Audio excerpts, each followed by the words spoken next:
Thursday Night Football on TSN. Welcome as we get this week started.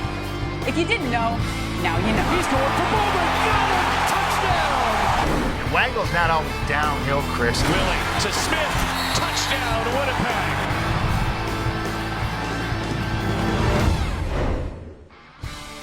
The last time Mike Riley was in Winnipeg, last November, he led the Eskimos to their first Grey Cup in a decade, and he was the game's MVP. Looking to build on another one this year against Drew Willie and the Winnipeg Blue Bombers after an 0-2 start, coming off a big win over the Tiger Cats last week in Hamilton. Hi there, and welcome to Thursday Night Football on TSN, presented by The Brick. Rod Smith, along with Jock Climby, Matt Dunnigan, and Milt Stiegel. Eskimos, Bombers, keys to the game tonight.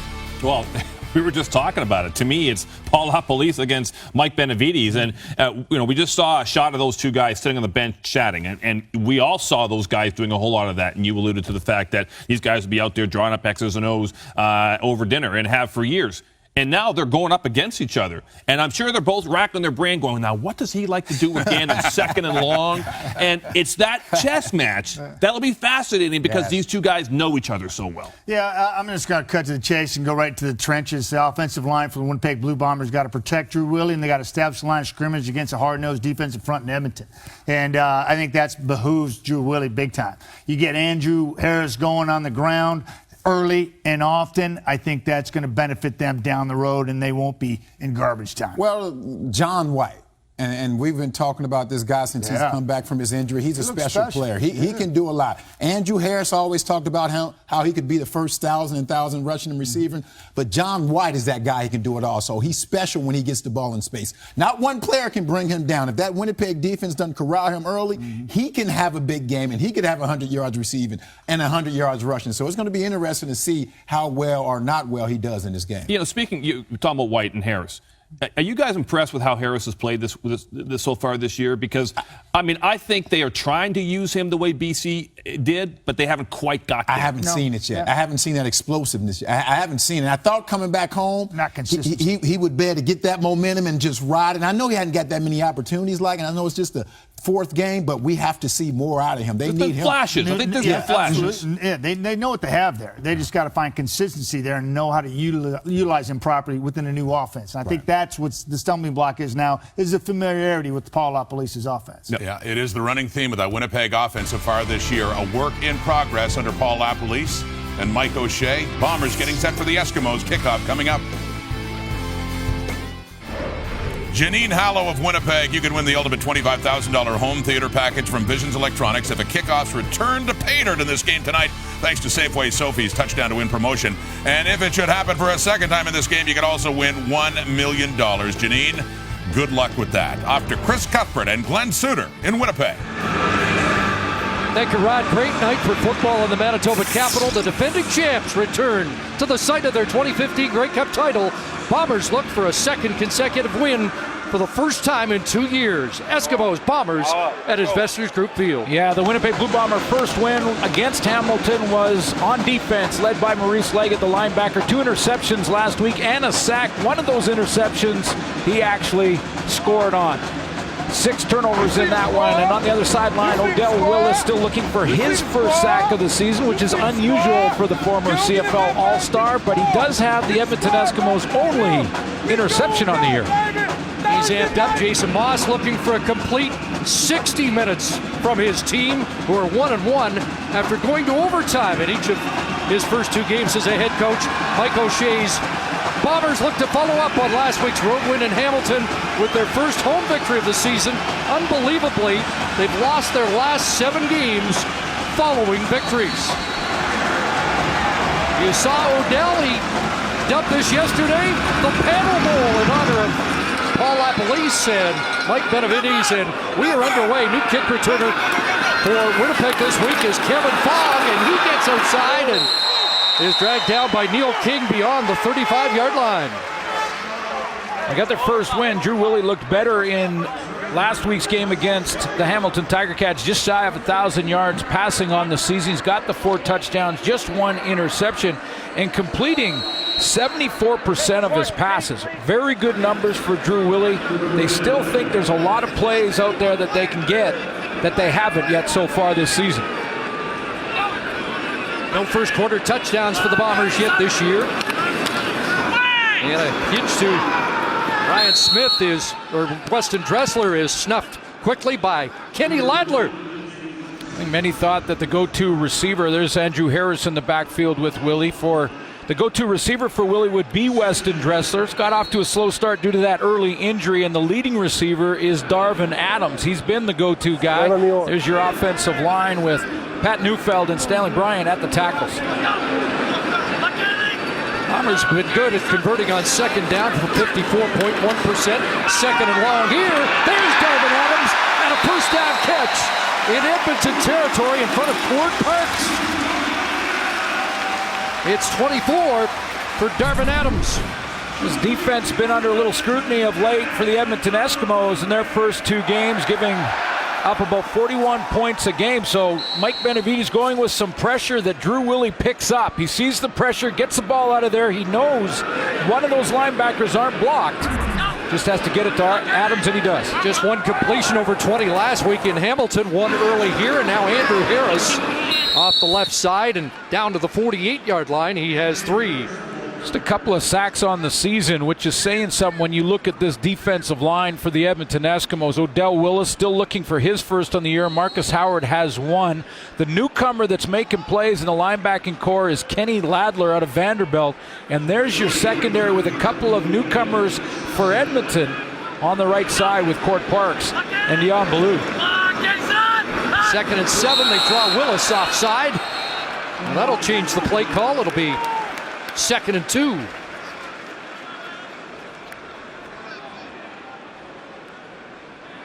Offside, Edmonton, number 41. 5-yard penalty, remains 2nd down.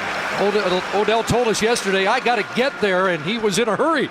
Too much of a hurry there to get there against Drew Willie. Sometimes Odell Willis comes out of those starter blocks like he's offside, and he's not. That's how quickly he gets up out of his stance. So it's 2nd and 2 now. And they'll stay on the ground to Harris, and he'll drive inside the 40 and move the chains. It's another Bomber first down. And you take a look at Andrew Harris's numbers, and they don't jump off the page just yet, but he's been crucial. And I talked to Paul LaPolice about him before the game. He said he's really marveled on how smart he is, that you tell him something one time and he'll get it. He doesn't have busts on the field. Those are his numbers after 3 games. They'll jump out at you, but crucial to this offense. 55 touches in the first 2 games, on pace for 330 this year. And here's Willie throwing it out, and it was almost intercepted. And there's Kenny Ladler once again in tight coverage against Jace Davis. Right in the hip pocket. That's called trail technique, where either a defensive back or linebacker will just get in the hip pocket of the receiver, and he will just run with him, stay underneath him, and was there on, almost should have had that interception, had it in his hands. He had a better shot at it than the target. Jace Davis. Another 2nd and long. 2nd and 10, quarterback draw. But it closed down in a hurry as Almondo Sewell steps up, just a 3-yard gain, and the Bombers are going to have to settle for a 3-point attempt. Yeah, I wonder if J.C. Sherrod here, the veteran in the linebacking core for the Edmonton Eskimos, is sort of baiting Drew Willie to go ahead and do this. He opens up the middle, but he knows he's spying Drew Willie, and he's going to come back and force him to be short, along with his partner, Almondo Sewell. And there's Sewell, a defensive tackle, dropping off. Yep. So here's Medlock from 43 yards out. And puts it through. Bombers strike first with a field goal on their opening possession, just their 7th point in the first quarter so far this year. Mike Riley has led an explosive Edmonton Eskimo offense. They'll go to work for the first time when we come back. Saving you more. 43-yard field goal from Justin Medlock puts the Bombers on the board first, and now Medlock to kick off a 7-play, 38-yard point-producing drive by the Winnipeg Blue Bombers. The left footer hoofs it downfield. Joe McKnight out of the lineup. Kenzel Doe out of Wisconsin takes his spot. And Doe will not reach the 20-yard line. Good downfield cover. And a long field for Mike Riley. Well, 2 games for Mike Riley. There's no problem with this Edmonton offense. I mentioned the concerns on the defensive side. We'll see if they fix those here tonight, but no problems on offense. Riley over 300 yards in both of his starts this year. 5 touchdowns, just the 1 interception, and completing over 70% of his passes. That offense is hitting on all cylinders. Eskimos could have scrimmaged at the 35 after the field goal. They're starting at the 19 after the return. Riley across the middle. There's the former Bomber Corey Watson. Doesn't get far, but had a huge game last week. His first 100-yard receiving game as an Eskimo. Yeah, good to see him get involved like that. It was a quiet 100 yards, but an important one for his confidence. Getzlaff also had a touchdown catch in that game. And Darius Bowman, the number 1 receiver for them, had 3. There's the offensive line with Justin Sorensen in at center. It was Watson, Getzlaff, and Kuhorn early before Darius Bowman took over last week. Second down, flags down, and so is Mike Riley as he is dropped by the middle linebacker Khalil Bass.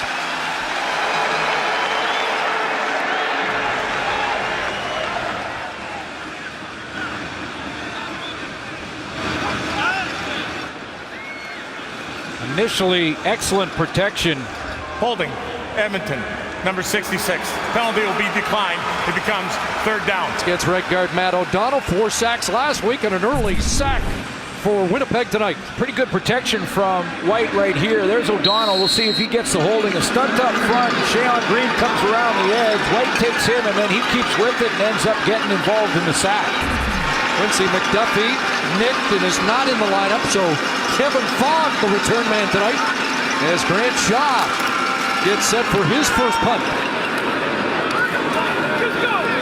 And it's Fogg from his 45, little stutter step, and cover team gets the job done, including the long snapper, Ryan King.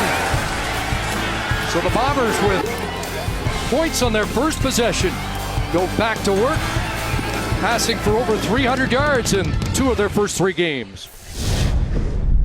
Titan, official vehicle of the Canadian Football League. 21 degrees here in Winnipeg. Wind is light. And the Bombers start with good field position at their own 46-yard line. 3 receivers far side, and off the pitch, Harris is met in the backfield by Odell Willis. A flag on the play, but Odell Willis read the Bomber meal on that play.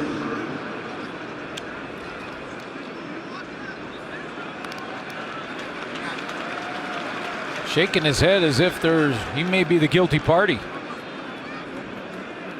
Got his hands in the air.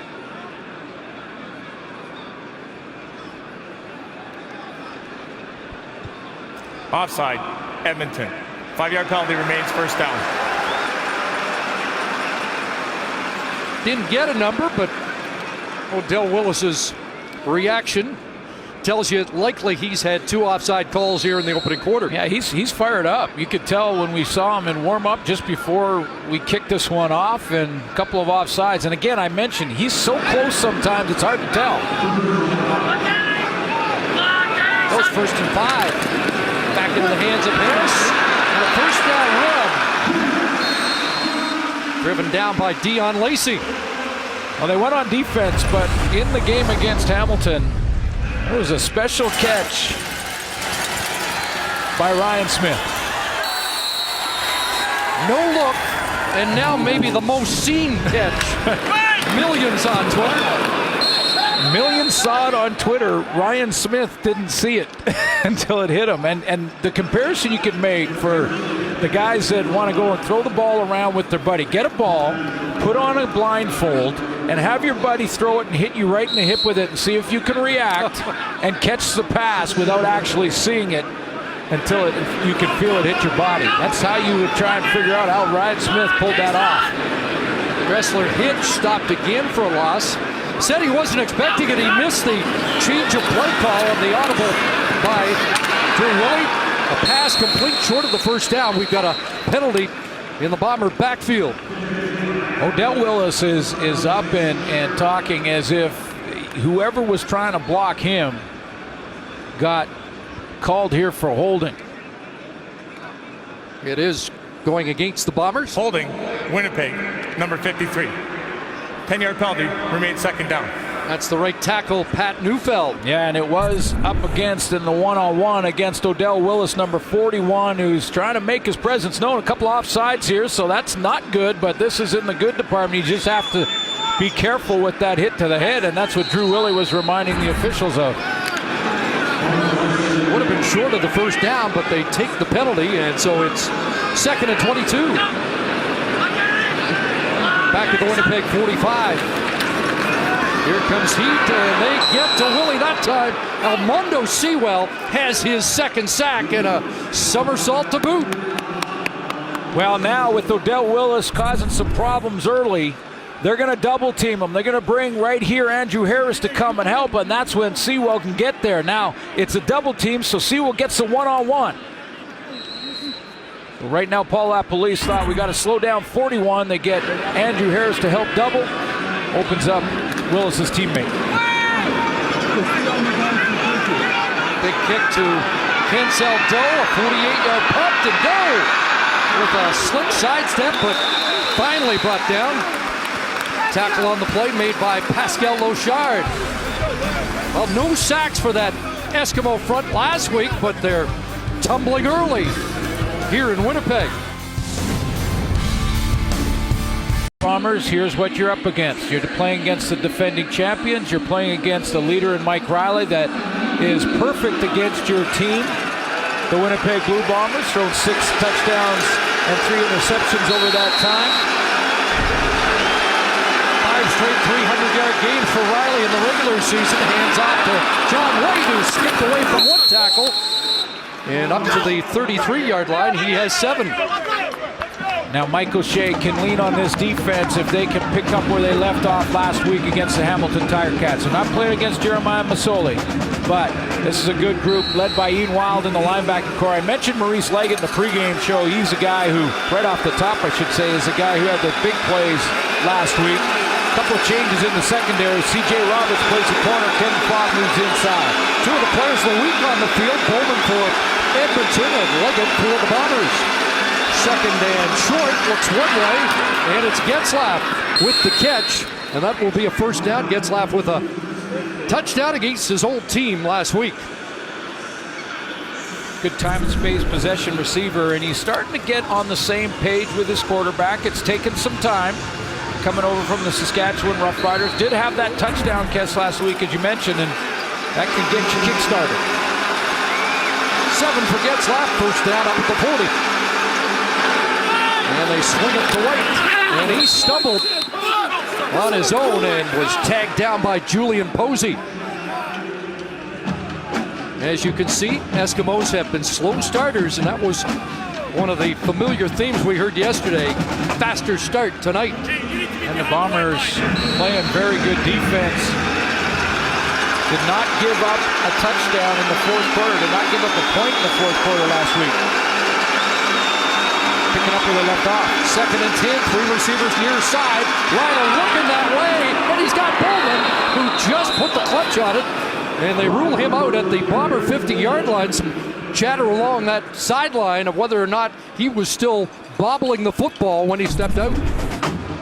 Let's take a look at the play here. We've got Bowman on the deeper route. Coming out of the backfield is the reason that Bowman is going to end up being open, and that's John White. He's going to come out of the backfield here, and he's going to hold the corner. Corner can't get back to help out on the Bowman throw. 40-yard pickup, and now they swing to White again. A cutback by John White down to the 42-yard line, and he has 8. Just make sure that when Adarius Bowman caught that football, let's take a look and make sure his feet were in. Yeah, he juggled it there, 1 foot, left foot, no question. Good call by the official right on the spot. Mike Riley, 5 for 5 out of the gate. Changing the play here, which isn't always easy to do at Investors Group Field. Just got it away, watch Bowman deep, and it's batted down. Good battle there between Bowman and Kevin Fogg, who moves inside from corner to the defensive halfback spot. Defensive coordinator Richie Hall for the Winnipeg Blue Bombers is going to load it up, and that means it's one-on-one in the back end. Your defensive backs have got to try and cover the number 2 receiver in the league last year in CFL All-Star, one-on-one in a Darius Bowman, and Kevin Fogg does just that, moving inside to the halfback spot. He played corner last week. Richie Hall dialed up a blitz there. 3rd and 2, and one of the heroes from last week, Sean White, from 49 yards out, trying to keep a streak alive, and he comes up short. And it hit the goal post, and so it's a dead ball, and so is the white streak at 18 in a row after a 51-yarder to tie last week and force overtime. He comes up and hits the base of the goal post with this attempt from 49. Still 3-0 Bombers. As we head to the sidelines, here's Sarah Orleski. Well, Chris, Paul LaPolice is trying something new for him now as offensive coordinator, play cards, something that we don't often see in the CFL, but something that's common down south. So he has 30 pictures that are available to go on a card. 4 pictures go on a card at one time. Now, Darvin Adams used them when he was a receiver at Auburn. He said that it really helps. They get the play in quick. You're able to get the offenses off a lot quicker. Like I said, this is something new for them, but good luck, Chris, trying to figure out what they mean. They don't use it on every play. They're using it only at home games right now because they don't have enough bodies on the road to do it. And the meanings of the pictures change every week. I don't think we'll crack the code. Interesting, though, because you can communicate directly to the quarterback, the speaker in his helmet. First down, really in trouble again. This time it's Ruben Frank. And suddenly the front 4 of the Eskimos is back up to speed with 2 sacks already. Came into the game with 2 in the first 2 games. A little bit of a stunt dialed up here now. The Edmonton Eskimos changing things up as they go. Ruben Frank from the far left side of your screen is just going to step up and then come all the way around down Main Street and gets right to Drew Willie. Traded Cedric McKinley. They've got Jabari Hunt now, defensive tackle, and Hunt just broke that up. He had a grab on Jace Davis, and a flag comes down. Let's find out if that is the penalty.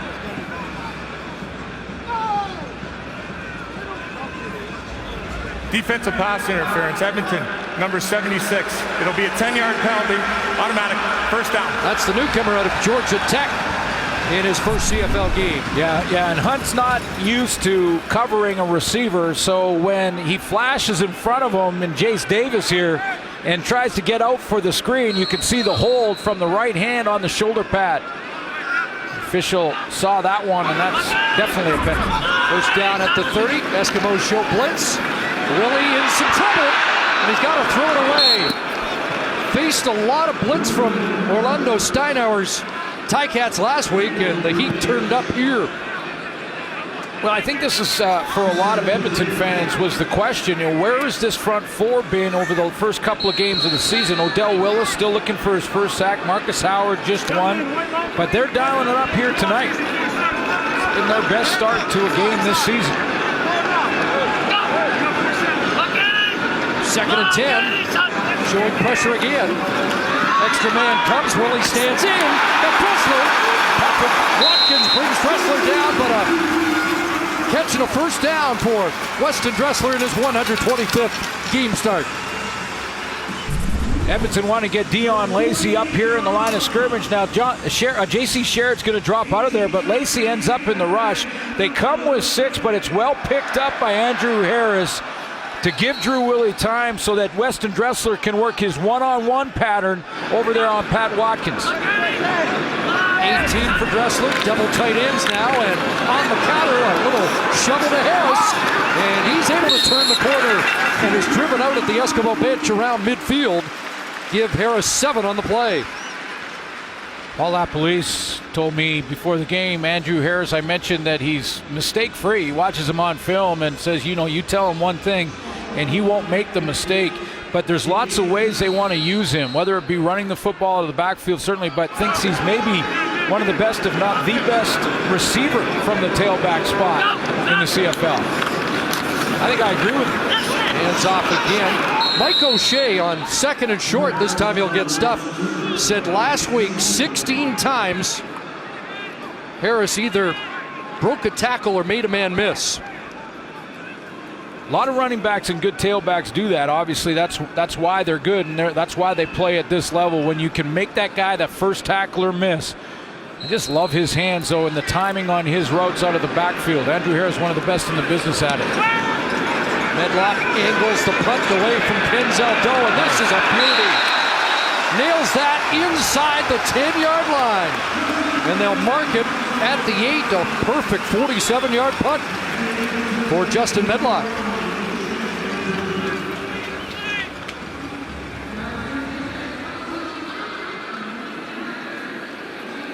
And you can't kick it much better than that. That puts his defense in a great position. Conventional wisdom says that offensively, Mike Riley might just launch one deep and try and get field position back in one play. That would mean Darrell Walker and his guy, Adarius Bowman. Got a newcomer on that corner for Winnipeg that they may test here soon, but not on this play as John White takes the handoff.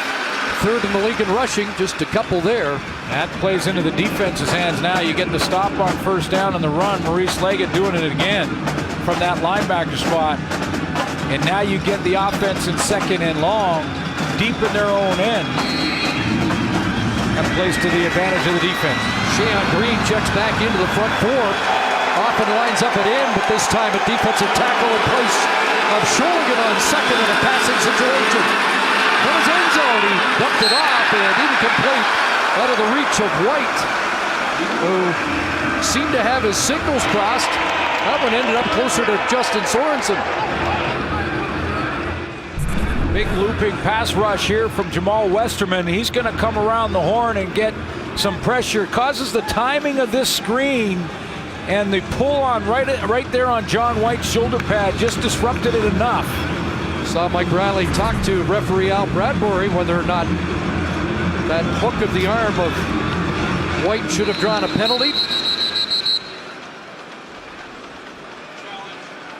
And now are we getting a challenge?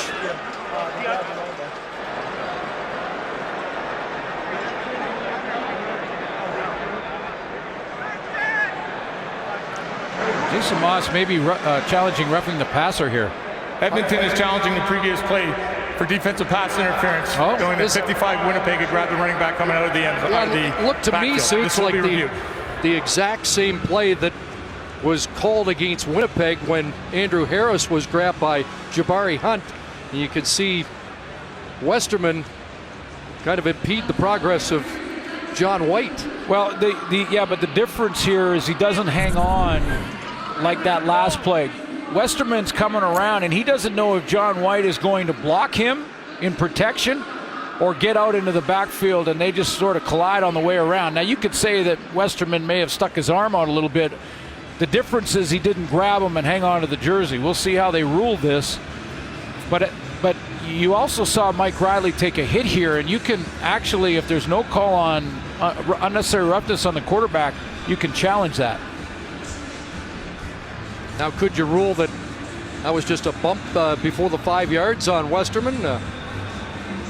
Ball hadn't been thrown yet. Al Bradbury was watching Sheon Green and Westerman at the end of that play. But you could see Riley went directly to the official to check on that Jamal Westerman contact on John White. Important decision here because potentially the Eskimos may have to concede a safety or at worst be kicking out of their end zone unless the penalty or the challenge goes their way. This is an interesting one to me because if this is a DB past 5 yards, it's a no-brainer, pass interference. You can't hook a receiver like that after 5 yards running his route. The fact that it was a running back that could be protecting his quarterback or trying to get out on that screen like John White was really changes the dynamic. After review, We have illegal contact on a receiver. Winnipeg, number 55. This is a 10-yard penalty, and this will result in enough yards for a first down. Well, they call it illegal contact. In any event, it's a first down, Edmonton. Yeah, because there is contact. But again, this is one as Jamal Westerman is running by him. I mean, a little grab there. It's an interesting one.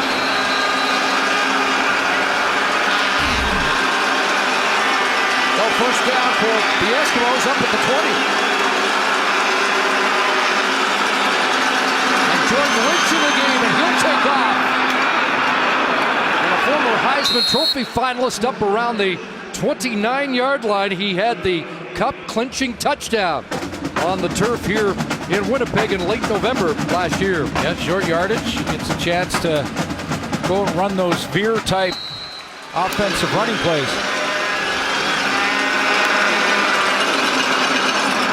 The sneak that's usually handled by Jordan Lynch, but Mike Riley gets a first down for Edmonton. Riley ran for 66 yards in the Cup last year, but we haven't seen that same running in the first couple of games this year. And we might not this season until the games get down to the playoffs. And first down to 30, and quickly gets into the hands of Getzlaf. And Getzlaf whistled down around the 35. Final play of the first quarter. Winnipeg scored points on their opening possession. Then the defenses dug in. And after 15 minutes, Bombers have the lead in the opening quarter this year, and the defense has had a lot to do with that here. Well, Mike Riley has thrown for over 300 yards, and so has Drew Willie basically every game except last week when they won. So their offenses will get going. Not surprised that the Winnipeg defense is playing well because they're taking some of that momentum they had from the Hamilton game with 6 turnovers. A little surprised with Edmonton, though, because they've struggled there. Well, they have, and yet Mike Benavides told us he thought that maybe the defense was galvanized by that 3rd and 1 stop in overtime. Yeah, absolutely. Sometimes it's just a play like that, and it was in overtime, 3rd and 1, and they stopped the defense on the field to win that football game against Saskatchewan. And the defensive coordinator, told both of us, sometimes plays like that give your team confidence, and they build on it. They're playing better defense this first quarter.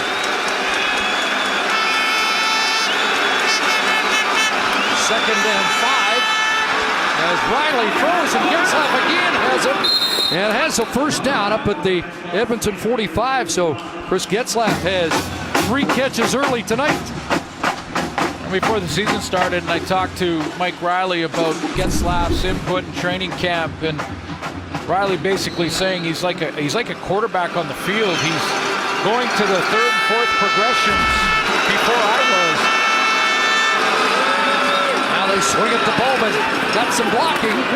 And up at midfield, late flags as Bowman is close to what would have been a first down. Yeah, 2 flags almost simultaneously right when the hit was made on Bowman.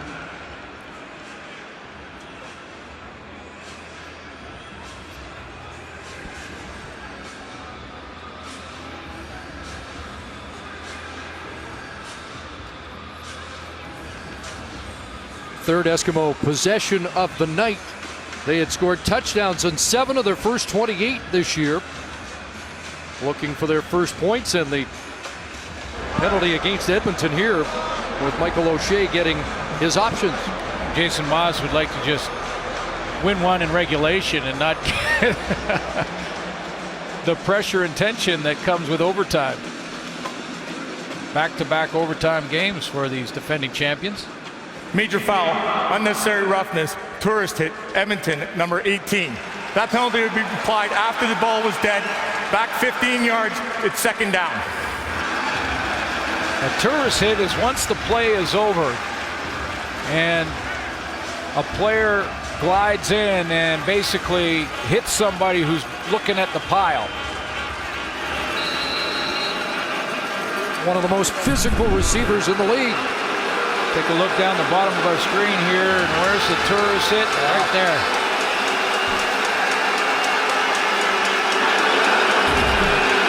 There's 2nd and 15. Riley going to air it out. Downfield, gets left the catch. And a beauty. Knocked out of bounds by C.J. Roberts, but it's coming back on a hold. Getzlaf, after 2 games, was targeted just 7 times by Mike Riley, made 5 catches in those 2 games for 62 yards. It's taken some time to get the chemistry Edmonton, going. Number 67, 10-yard penalty, remains 2nd down. Great tackle, DeAnthony Batiste. DeAnthony Batiste is going to take this one off the board, and he doesn't know why. Let's take a look and see. Looks like he's working on Jamal Westerman. Straight bull rush by Westerman. I see they got to let him play there. I don't see a penalty there.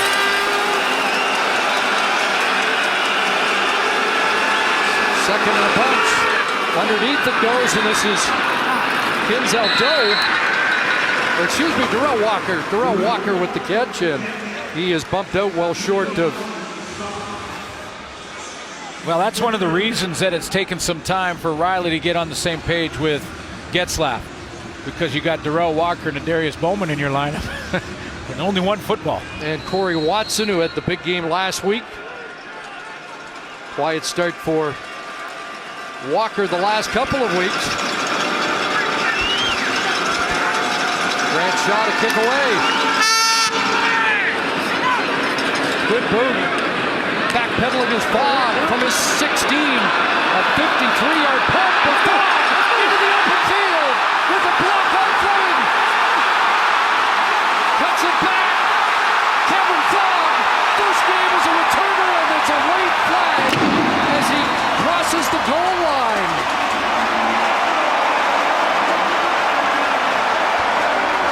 A small school All-American kick returner, 94 yards, and a flag at the tail end of the return.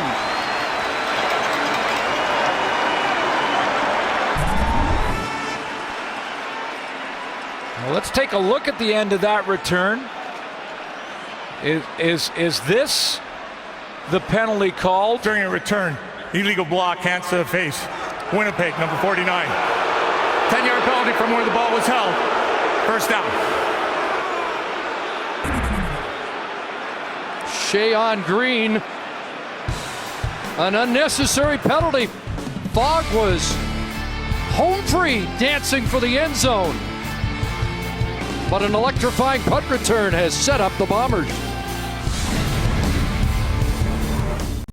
Defensive backs reading the pattern of receivers and learning their tendencies.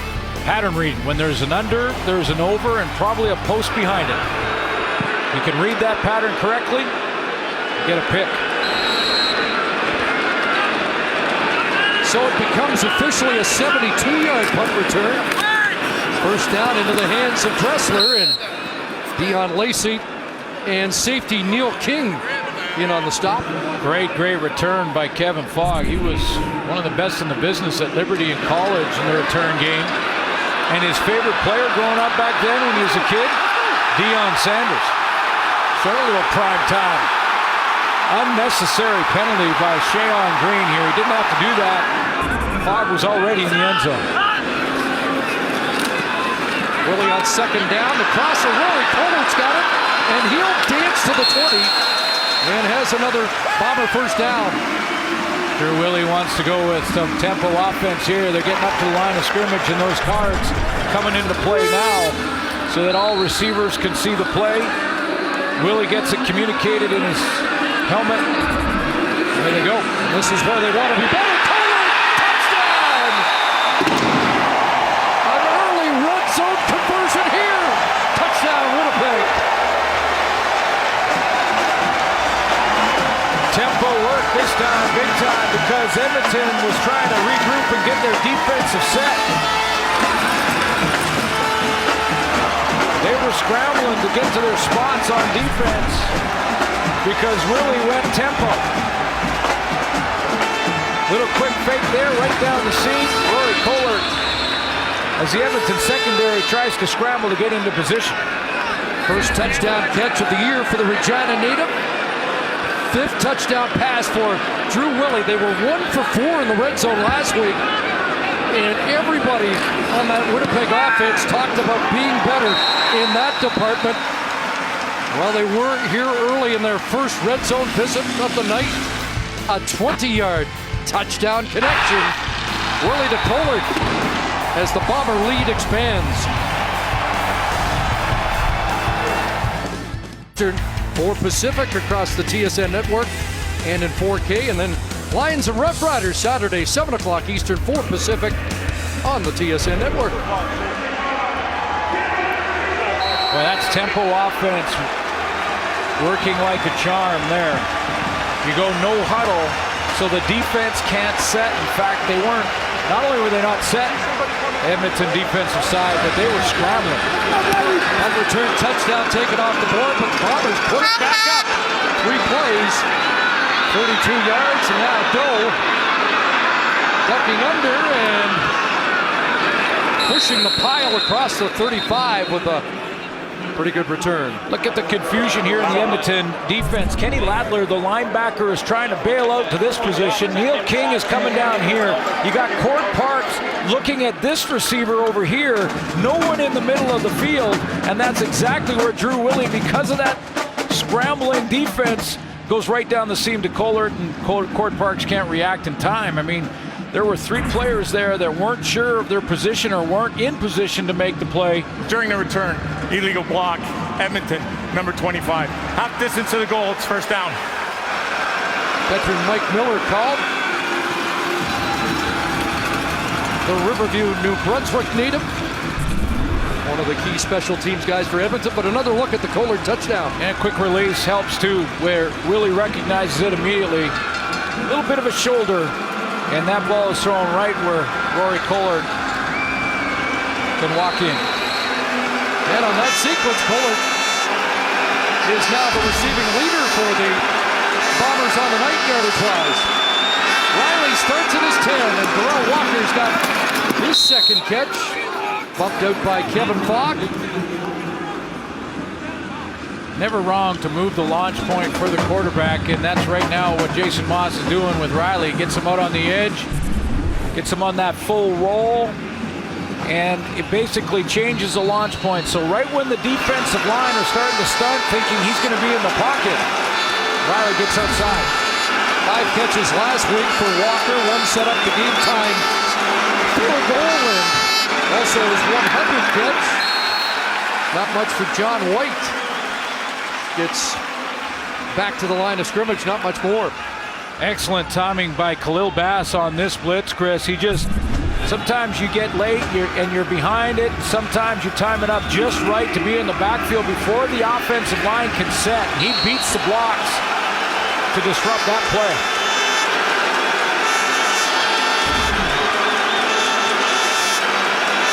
Second and 10 from the 20. Westerman got a quick jump, and they're going to call early movement here. You saw Westerman. Was he drawn, or was 55 offside? Well, and another penalty flag where Mike Riley got hit by Westerman. So where the flags are situated, it looks like one is either offside or procedure. The other may be a late hit. Unnecessary roughness.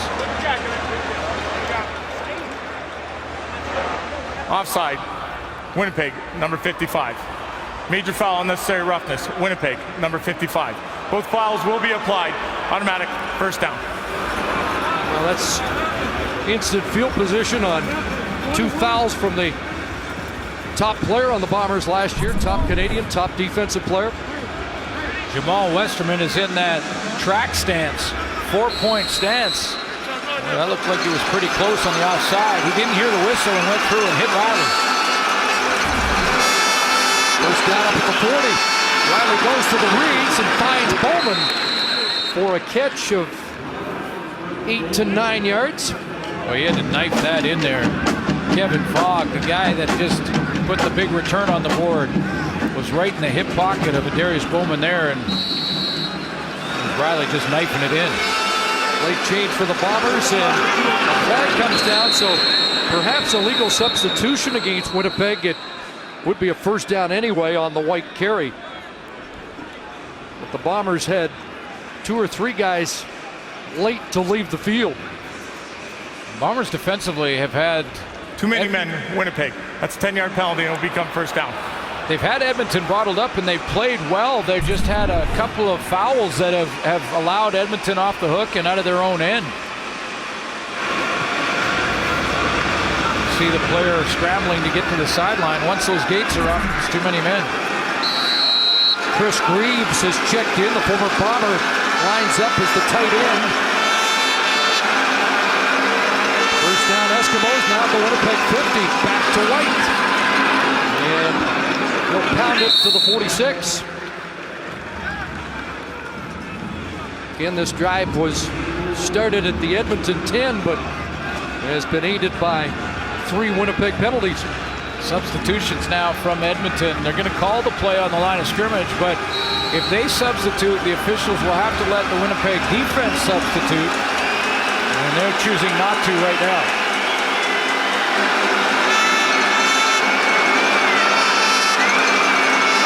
Second and 6.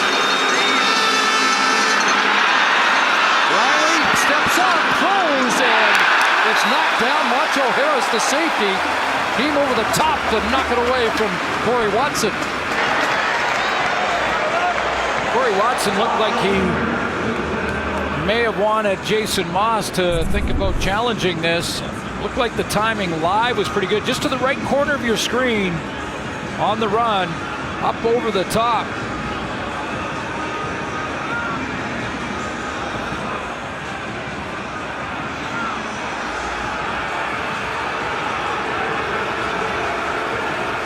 The timing was pretty good there from Macho Harris, who had a big play against Calgary on the teams. Warriors, Saskatchewan Rough Rider Mike O'Shea talked about how he's taken a leadership role here. And now Fogg. Last time he received the punt, we got a timeout for Winnipeg here. Did they have the wrong number on the field? Winnipeg. And newcomer C.J. Roberts comes off. Was he the extra man? It certainly looks like it. That's it's a lonely kind of feeling and walk when you would have been too many men on the field, but the timeout saves the penalty. First time we've called his name tonight, which is a good thing for a corner in his first CFL game, at least on the defensive side. But a special teams issue here that he'll hear about. Michael O'Shea also was watching Jordan Lynch move around and talk to the center as if there may be something on there, and I think he wanted to make sure, save the penalty for sure, that's the priority, but just make sure they're alert for a fake. Especially in this area of the field. And it looks like Lynch is going to go on an offset to McCarty, and Calvin McCarty is going to be short. Dropped out at the 45 with flags. It was Calvin McCarty in the Grey Cup game here on a third down. Gamble by the Eskimos gave them a key fresh set of downs, but not this time. Yeah, holding Edmonton, number 25. Penalty would be declined. Play results in a turnover on downs. First down, Winnipeg. Yeah, and I think that's Michael O'Shea. He saw the extra guy and the wrong guy, but he also saw Jordan Lynch talking to the center, and he thought we better be right and make sure we can defend against this fake. So it's a turnover on downs as McCarty gets stopped short. Bomber football when we come back. Lynch right in the middle of your screen, and he's right in line with this snap, so it takes away the element of surprise because there's no way they can snap it around him to get to Grant Shaw. So basically Winnipeg, that was telegraphed to them. Bombers take over at their own 45-yard line. Harris and Armando Sewell is in the backfield again to stop Harris for a loss. I almost think that Jason Moss might have wanted to abort this if it was the plan going in. First of all, O'Shea calls the timeout to regroup. Then Jordan Lynch is telegraphing. He's got to line up away from that snap and then shift over just before it for the element of surprise to be there. 2nd and 10. Willie underneath, and Harris can't make the one-handed catch. And J.C. Sherritt arrived to make sure. That's when you look at that halftime playbook on pattern reading. This is one that's interesting because Harris is the intended target, but offenses are designed where there's never two receivers that close together. Weston Dressler and Andrew Harris. First 2 and out of the night for the Bomber offense. Here's Doe.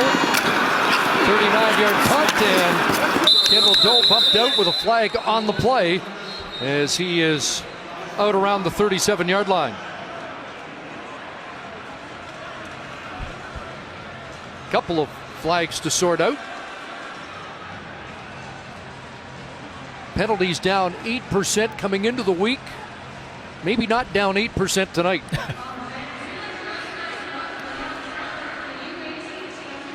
Couple of interesting, couple of new ones, couple of unnecessary ones. One questionable one.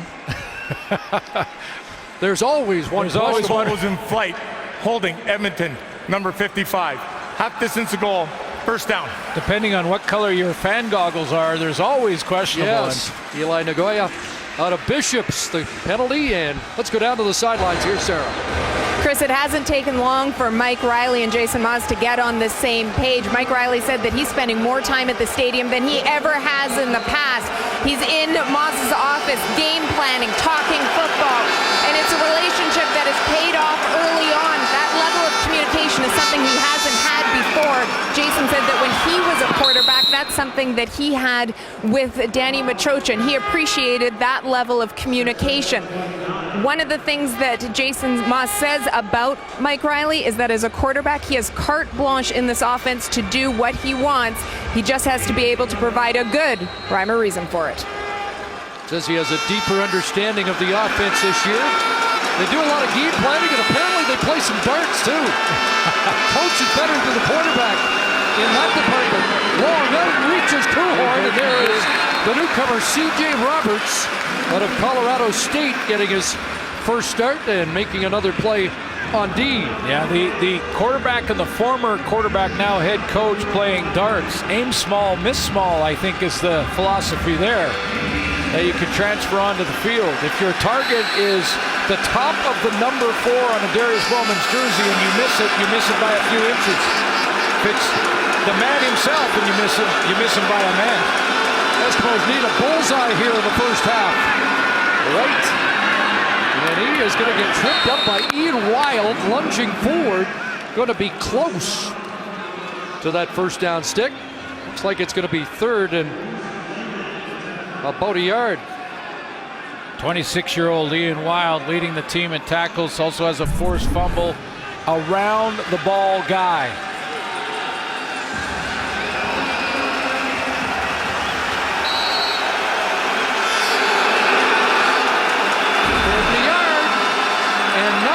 Surge, and Riley driven back.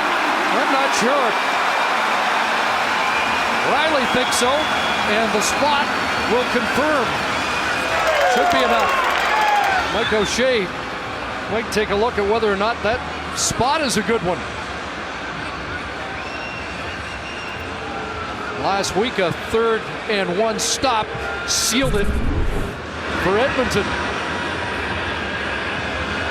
Take another look. A little bit slow on the push in behind Calvin McCarty. Maurice Leggett gets first contact. Macho Harris is there. Gonna move the chains. He did have forward progress and was driven back, and so just enough beyond the 39 for a key Eskimo first down.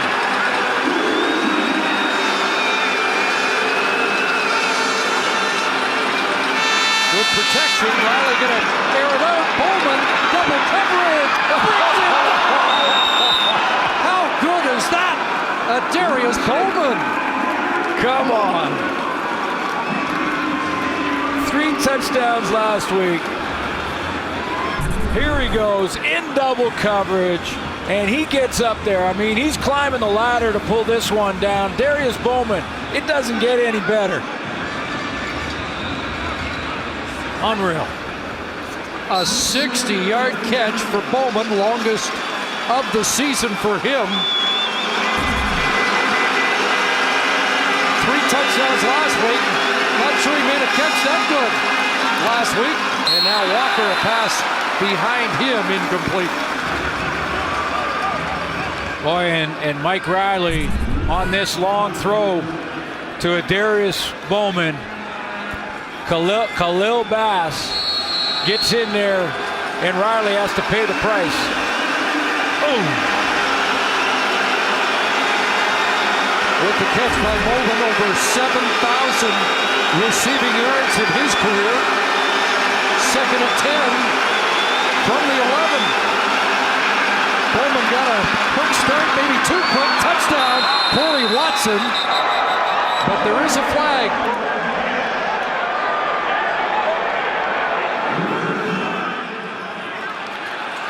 And was Bowman offside? Offside. Edmonton, number 89. 5-yard penalty. Made 2nd down. Oh, it's Chris Getzlaff ahead of the snap.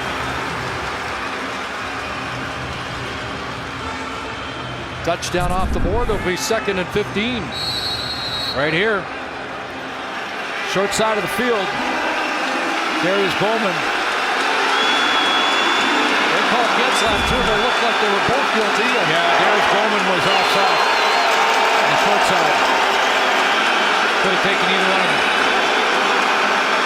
A pump from Riley and looking for Kuhorn. And does he make the catch? No, incomplete. He thought he had it. Well, the officials will confirm. And the Eskimos think they've scored a touchdown.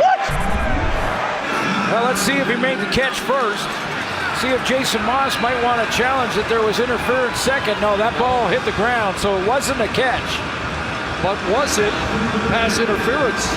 C.J. Roberts got that arm out there early. But did he make contact? Was he screening Nate Kuhorn? Field goal team is out.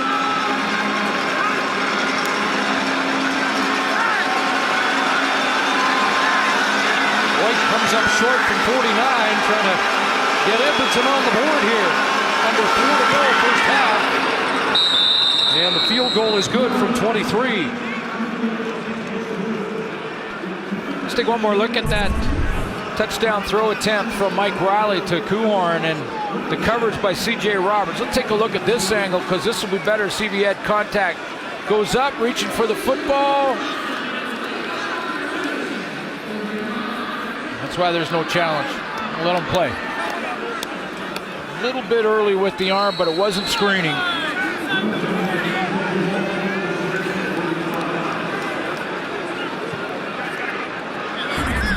So a 7-point Winnipeg lead. Bombers take it at the 35. And Willie gonna stretch it. Chase Davis just out of his reach, incomplete.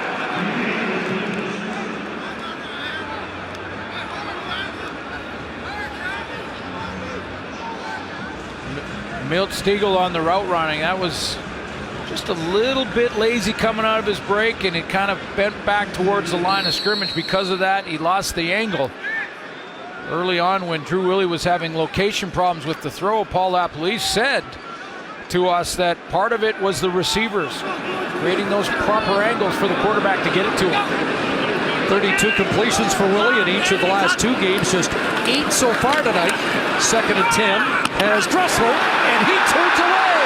Weston Dressler loose, and J.C. Shea will drag him down at the 36, but that's 39 for Weston Dressler. Biggest play for number 7 as a Blue Bomber.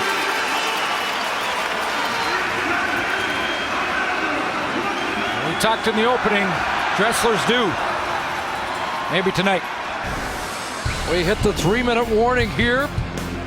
Bombers with the lead, and Dressler with a big play to set Winnipeg up for perhaps more.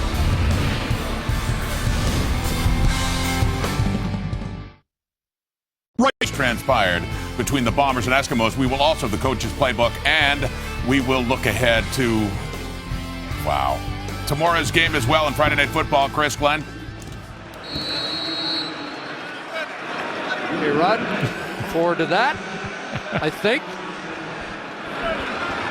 39 yards, Willie to Dressler, and it's first down Bombers at their Edmonton 36. 6 receivers, 4-man rush. Ryan Smith has his first catch of the night in front of Dion Lacey, and a pickup of around 6. This is the area where last time they had the ball, Drew Willie went to that tempo. He's huddling up this time, but don't be surprised at all if they convert here and move the chains that he goes to it again. Does the catch count if he actually looks at the ball? If he sees it, yeah. Yeah, they count those two.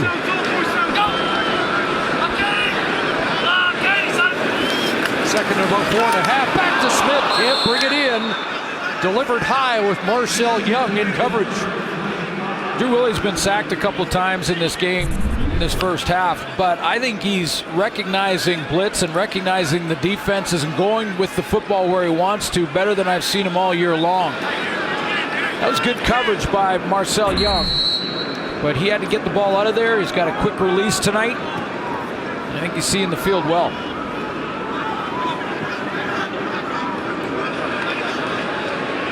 38-yard attempt for Midlock. Trying to get it back to a 10-point lead. And it is 13-3 Bombers. A little discussion there. Well, we talked about the relationship between Mike Riley and Jason Moss. A couple of competitive guys. I love it. I mean, he's super competitive. We're competitive in everything that we do. I'm at the stadium more than I've ever been in my career. You know, I don't leave until 6:30, 7 o'clock sometimes because we're in there talking football. We're getting the game plan together and things like that. But you can just tell how competitive that he is. He's got a dartboard in his room. I don't think I've beat him yet, but I'm getting closer. But we compete at everything that we do. Well, you knew Moss was a fiery quarterback, and we've seen that from Riley, and Corey Watson has become a bigger part of this Edmonton offense, the former Bomber. Another big catch. Yeah, interesting. And you know, football players in general are all competitive. You can be playing crib on the plane and you want to win. Mike Riley's got to get the dart game up to speed, I guess. 19 for Watson, a first down, and a pass to the sideline. And that's Darrell Walker with the catch, brought down by Posey with help from Chris Randall. Yeah, it is interesting that both Chris Getzlaff and Corey Watson becoming more involved with Darrell Walker on that throw. Now, in this game more than any this season, Mike Riley spread the ball around to all his receivers. Bowman with that huge catch. Suits Riley already over 200 yards, but there's 3 points to show for it as White takes the swing. And he'll get stopped by Posey. Kevin Fogg, Julian Posey, a couple of young guys who are making their mark in that Bomber secondary. And still a work in progress with Fogg moving inside from the corner spot. C.J. Roberts playing outside, and you can't double one of these guys. If the Winnipeg Blue Bombers go double at Darius Bowman, 87's a pretty good target in a one-on-one. That's 2, so 2nd and 8.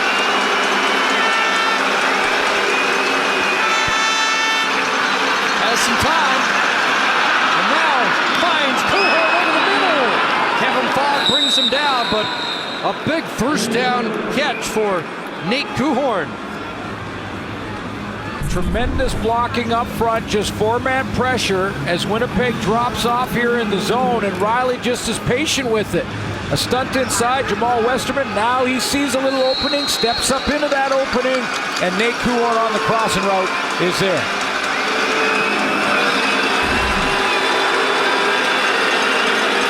So second trip to the red zone for the Eskimos.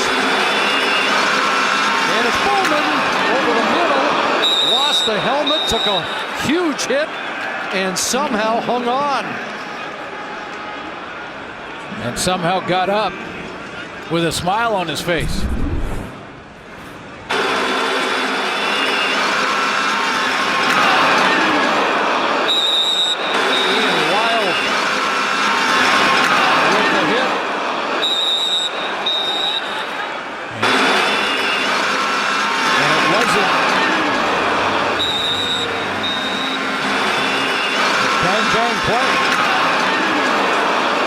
Sinuses are cleared.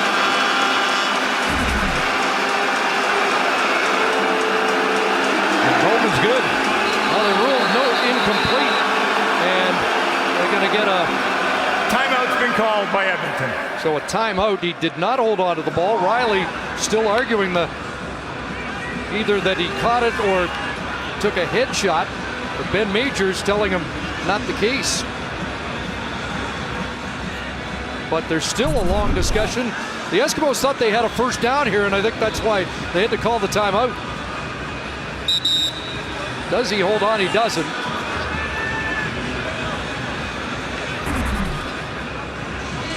But I think the Eskimos weren't ready for a second down and 10 call. Yeah, they thought he had made that catch.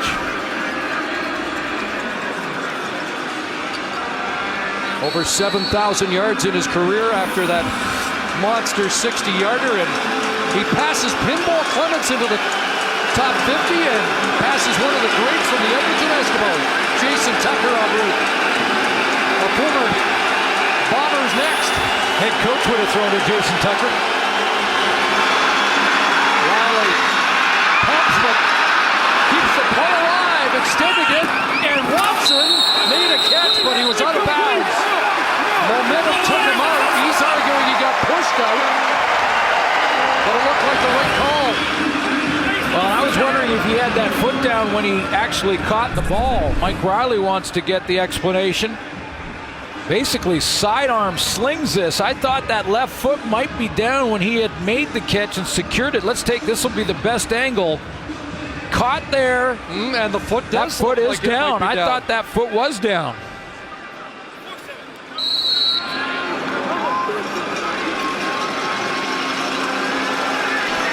Eskimos lining up for a field goal, and now the challenge does come.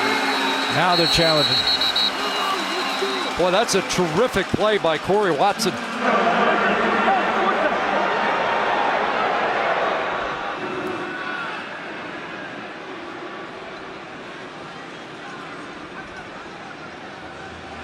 Number 9 pick of the Bombers. Edmonton is challenging the previous play of a completed pass by Forsyth. This is reviewable and will be reviewed.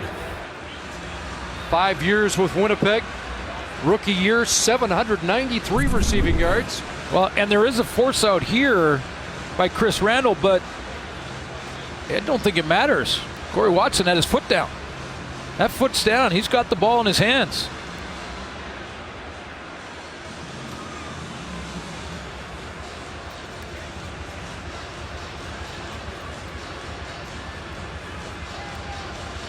Now, toe still down with ball secure. That's the question there. Well, this is the best angle. Re-examine if this will tell the story. Is there any doubt? I mean, that should be enough evidence. Mike Riley was talking yesterday about how he got into sync with Watson in training camp, and not surprised at all at how he emerged as another weapon last week. After review, it is a completed pass at the 4-yard line as the receiver was forced out of bounds as he would have come down inbounds. First down, Edmonton. Well, they're not convinced his foot was down, but he got pushed out, so that's the explanation, because that's what was challenged. So they're answering the challenge, but Corey Watson's foot was in. He wants to catch with foot in. They count the same way.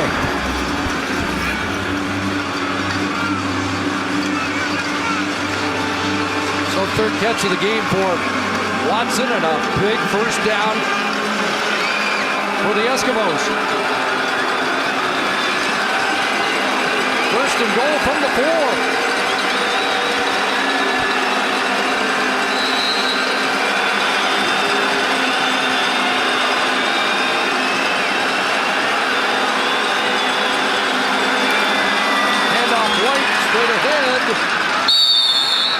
Down around the 2-yard line for John White.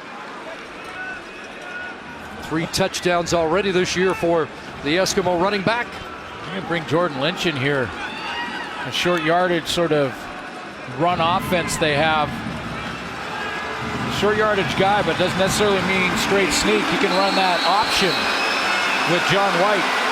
Ninth play of the drive, and nothing certain about short yardage in 2016. Well, he's not going quarterback sneak from 2 yards out in the shotgun. 4 receivers wide side. White again, straight ahead. And Ian Wild was there to meet him. I think Lynch wanted it back. It looked to me like he wanted to get that ball and pull it and get it around the edge. And I think John White just took it from him. 5th tackle of the first half for the leading tackler in the league, Ian Wild. He's right in front of Macho Harris. He makes the play, Ian Wild, but watch Lynch too. Does he want that ball out? It looked like he reached again to get the ball out. And White said, it's too late now, I'm going. Riley back in, offense staying on the field.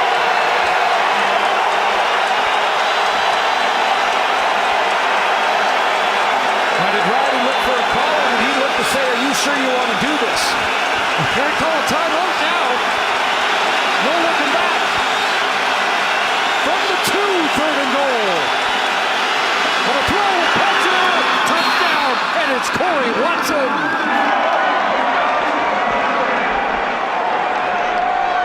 Set it up with that clutch sideline catch and caps it with the Eskimos' first touchdown of the night. Safety Macho Harris got in a chase position, and Corey Watson outflanked him. He's having himself a night back-to-back, 100 yards last week, and there's a nice touchdown on 3rd down, a key play in this first half, certainly, but maybe in the game. That catch on the sideline gave him another set of downs and then a touchdown. Extra point from White. 10 plays, 75 yards. Corey Watson has his first touchdown of the season. He missed my bubble. He left me hanging a little bit.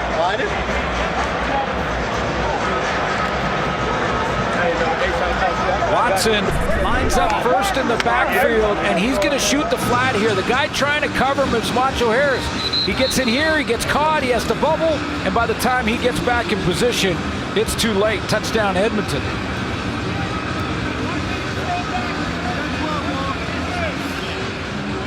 With time running out in the first half. There's Harris trying to work his way. He gets caught in the trail position. Ian Wild providing the pressure. Good challenge by Jason Moss to take a look at the Corey Watson catch on the sideline.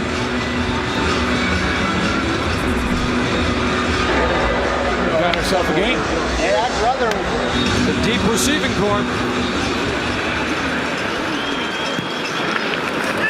And Riley at 247 passing yards in the opening half. Off, shifting gears, but dropped at the 20-yard line with zeros on the clock. Well, both quarterbacks throw touchdown passes in the first half, but for the most part, good defensive duel. Bombers by 3 as we join Rod Smith. Yes, it has indeed. A good charge, though, on that 9-play drive, 75 yards for the Eskimos to get right back into this football game in Winnipeg. Along with the panel of, they're done their dancing now, ready to talk, right? Jock Climbing, Climbing. still we going at it for could yesterday. bust out at any minute. Yeah, there you go. Jock, we don't need any more dancing from you, Jock. Geez, we're all hoping that happens. Bill Siegel here, too.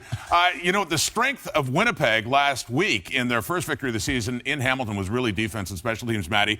And with the exception of that last drive, I mean, that's been their strength tonight, too. Yeah, we saw Drew Willie, because of the strength of their defense and special teams, throw his second first touchdown in the first half all season long in 4 games. And that's much needed. But it's been set up by defense, and defense has been the key here, and then special teams. And to me, that's how you win ball games. Win 2 out of 3 phases. Here, Khalil Bass, this is just pressure, and this is relentless pressure, and they put a lot of pressure on until the last part of that second half. And then Justin Medlock, we all know he can kick. And he's the most accurate kicker in CFL history, but he can punt too. That's a sweet coffin corner. And how about Kevin Fogg flipping the field for the Winnipeg Blue Bombers? Other than that stupid penalty right there, he would have gone all the way, but Drew Willie capitalized on it with, I said, second first half touchdown milk of the season. Much needed for that team, but they let the momentum slip away right before the half. Yeah, and for the most part, the first half has been solid for the Winnipeg Blue Bombers. All 3 phases. You talk about offense, defense, a great special teams play, but there's still one concern, and that's the pressure that's being put on Drew Willie. Yeah. They have to stop this. You see this first one, Odell Willis. This is not a sack, but if not for the hole, it results in a sack. And because of this, they have to bring the running back in there. Pressure on Odell, but it leaves somebody wide open. Look at that. That's too much pressure on the quarterback. This next one, a nice twist by Frank Rubin. Great tackle, great hit. These hits will add up, and you know this better than anyone, Matt. If you keep getting hit after a while, you just want to get rid of the ball. Start blocking for them. That's when the interceptions and the turnovers come about. They have to protect them. If they can do that, they may win this game, Rod. Well, how about the Eskimos, though? I mean, late charge, yes, but through much of that half, they're their own worst enemies. Well, they obviously. I love the aggressive play in terms of the punt fake, but I just want to explain to Eskimo fans who might be a little upset about them not executing. I mean, the bottom line is the Eskimos have been planning this all year by using Jordan Lynch, the third-string quarterback, on their punt team. I love the concept, and I love the aggressiveness here. It's midfield, and in fact, it's a good time to pull the fake because Winnipeg left their punt return team, and they didn't go punt safe. They didn't put all their defensive guys and leave them in the game. So you'd think this has a good chance of working because what you've got here is you've got a quarterback in the game. You got Calvin McCarty's a running back. So those guys are doing what they always do. Here's the problem. The problem is that these guys right here, they are not offensive linemen. In fact, they are all defensive players for the most part. None of them know how to run block. So I like the idea of a fake. But if you're going to fake, I'm not sure I'm using a bunch of defensive guys who have never run block in their lives to have to go up against a bunch of defensive players in Winnipeg and just run a straight play. If you're going to use your quarterback and keep him in the game, which I love the concept, let him throw the ball. That's why you have a quarterback on punt team. Let him do something that he's trained to do, not just hand the ball off and expect guys to do something they're not used to doing. As it stands, though, they did the late drive for the Corey Watson touchdown. Big play earlier, too, Darius Bowman having a good first half of the Edmonton Eskimos. With that late touchdown now, trailing by just 3 points at the half in Winnipeg. The Bombers, the Eskimos, looking to make it 2 wins in a row. We got a close one here. Back with more. We're going to talk about Friday Night Football tomorrow night in Montreal when we come back.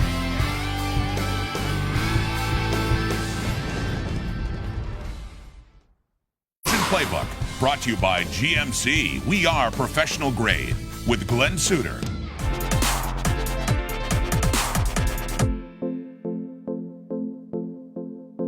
It may be oversimplifying, but offenses in football are trying to do 2 things. Spread the field and keep defenses off balance and guessing as to what is coming next.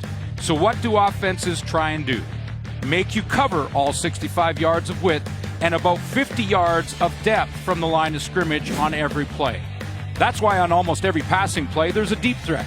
There are receivers near the sideline, and there are also targets over the middle. A good defensive back understands this and has the ability to pattern read. If on an offensive play, the DB sees an out route in front of him, he knows there's a very high likelihood that there's another deeper route on the in behind it.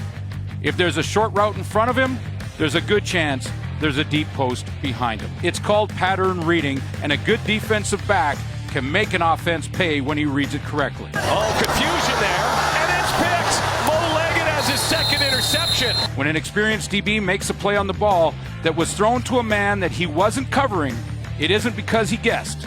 It's because he was pattern reading.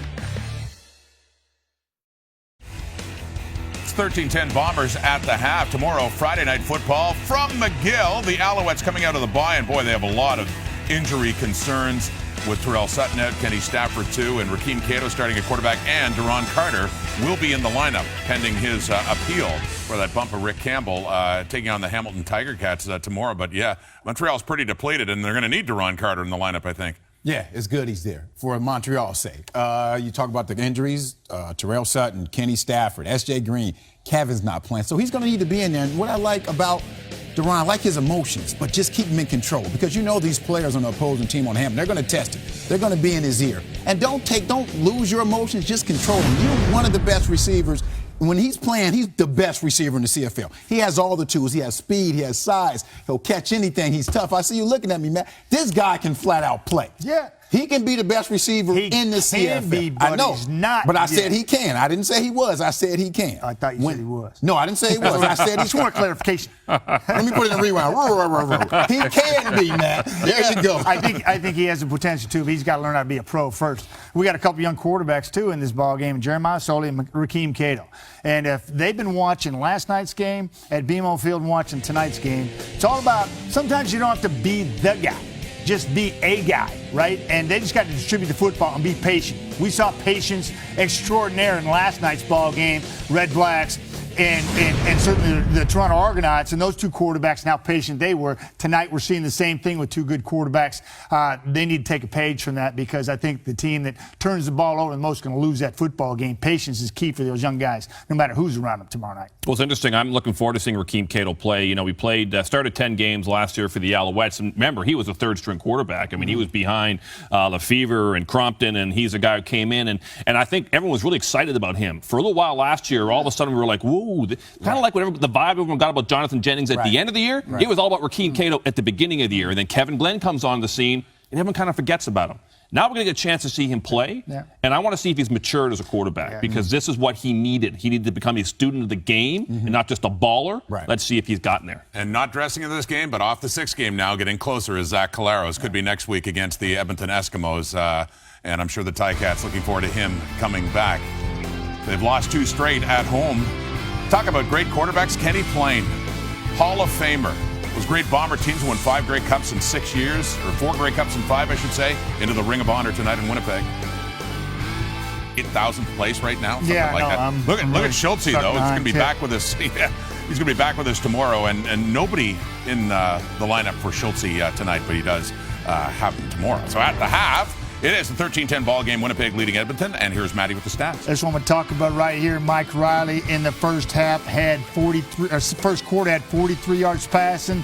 Do the math, that's 204 in the second quarter alone. Drew Willie's gone cold in the second quarter. I tell you, get those run games going, it'll be a lot easier on these quarterbacks. But he does have a touchdown pass to Rory Kohler, who's standing by with Sarah Oleski. Rory, when you look at the struggles that this offense had in the first 2 games, the first halves of these last 2 games, you guys have been able to get some things rolling. What's been the biggest difference? I just think we're all getting a little more comfortable. Drew's getting more comfortable with the receivers and the O-line and the running backs and stuff like that. And I think it's just paying off all the hard work we've put in. What do you do to ensure that the Eskimos aren't able to carry any momentum into that second half after the late touchdown? We just got to stay on the field, make completions, get first downs, make the plays when they come to you. Thanks, Rory. Thank you.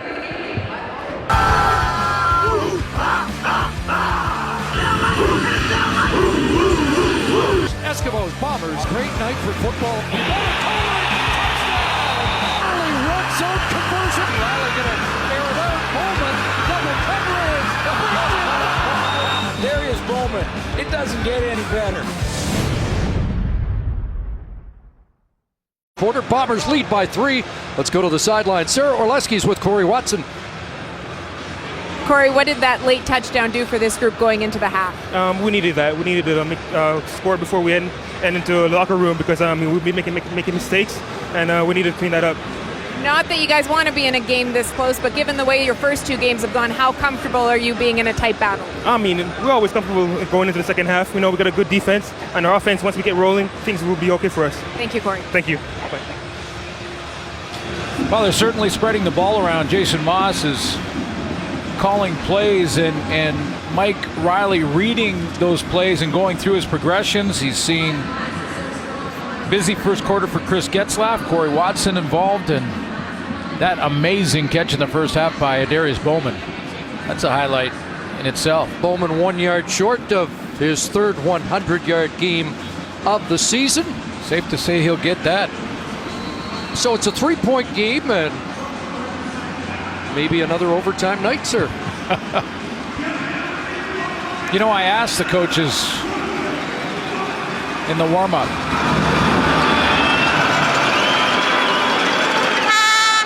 There's Kinzaldo on the return. He slides through. And a tackle there by Garrett Wagner to save some serious damage. 29 on the return. In the first quarter, the defense has played pretty well. Mike Riley and Drew Willie the ball a little bit, but it was the second quarter that really exploded. There's some Getzlaff, and this was just an unbelievable catch and double coverage by Bowman. There's the one that was challenged by Jason Moss. That led to the Watson touchdown. 247 first half yards for Riley. They tried to add to it with big numbers here, but Darrell Walker bumped into Chris Randall, and pass interference flag flies. It's an interesting one because I almost thought that Darrell Walker bumped into Randall here. Tried to make the double move, go back to the post.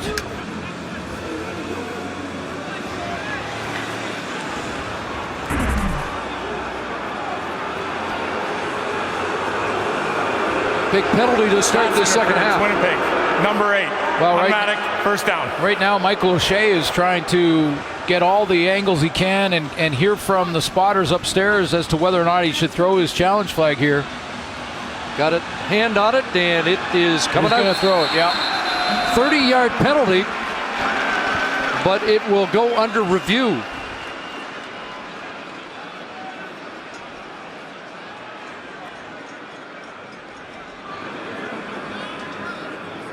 Almost looked a little bit like a reluctant challenge by the head coach, where he thought we should take a look, even though he's not convinced. And you know, Winnipeg is challenging the previous play for defensive pass interference. This will be reviewed. So PI, or did Walker just run into Randall? Both running for the football. There's Darrell Walker there, and there's Chris Randall. Walker's going to give him a couple stems there. Real nice route run. Now here's the contact. It looked to me like Darrell Walker stumbled, and as he's going down, he kind of pushed off. Just to the left of your screen. That incidental contact, or did Randall prevent Walker from continuing on his route?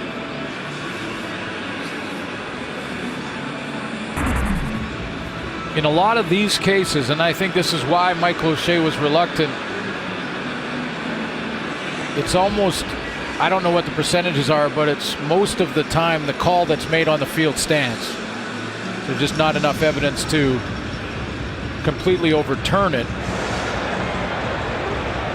Been a lot of discussion the last few weeks. Do you still buy the coach's challenge as much as you might have when it was first implemented? You know, been a few weeks now.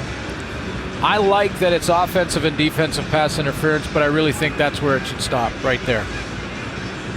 Just too many different fouls. When I saw in a BC Lions game Wally Buono challenge and no yards early on in the game, I thought that's too far. But we'll see how it works itself out. I mean, when they first implemented the challenges on defensive pass interference, it took a good full year for the coaches to understand it, the officials to get it.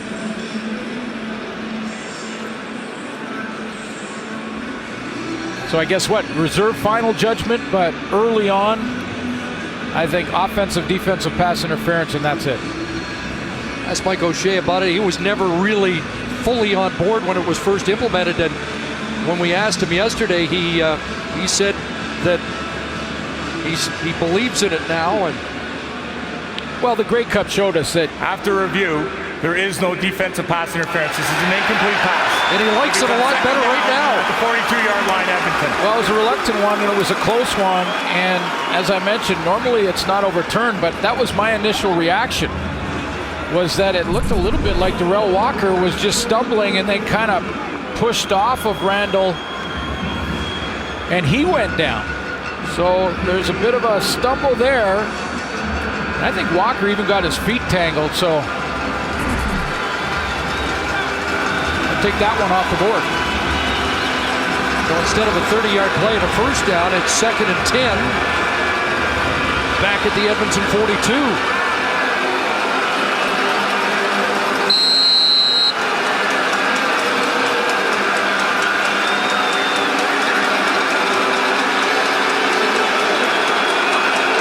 Hubbard is checked in on defense for the Bombers.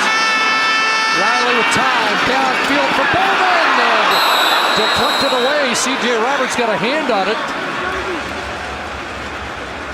And it's a 2-and-out for Edmonton. Colorado State.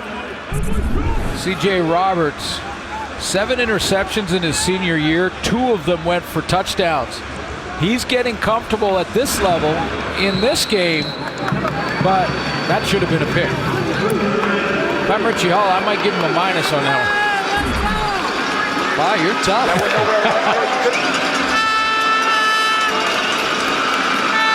Great shot of boot. Tumbling at the 30 and into the hands of Fogg, a 48-yard punt. And Fogg runs out of real estate at about the 27-yard line. So the first possession, second half for Drew Willie and the Bombers. Yeah, I thought Willie, as that game went on, was seeing the blitz well. He was getting the ball in his hands quickly. Very little indecision. Accuracy was there. Use that tempo to get the Rory Collard touchdown. Was a flag on the punt. Willie is averaging 40 passes a game coming in, just 15 in the first half tonight. During the return, illegal block, Winnipeg, 0. 10-yard penalty, first down. Yeah, I saw that stat. I mean, and he's also been sacked 10 times, and that's partly the reason for it. When you're throwing the ball 40 times a game, and that hasn't happened, by the way, if that continues, hasn't happened since 93, the last time that they put the ball in the air that many times. You know who was playing quarterback in 93? Matt Dunnigan was slinging it in 93. Dunnigan was a 40 attempt plus per game guy. Oh, yeah. So they start just beyond their 10, dump it off, and Jace Davis has a first down. First catch of the game for Davis, and he's up to the 24-yard line. 6 different receiver for Willie tonight. Nice look off. Look to his left. That's his check down. Jace Davis. 8 catches, targeted 9 times in Hamilton. So a quiet start for him. He had 4 second down conversion catches last week.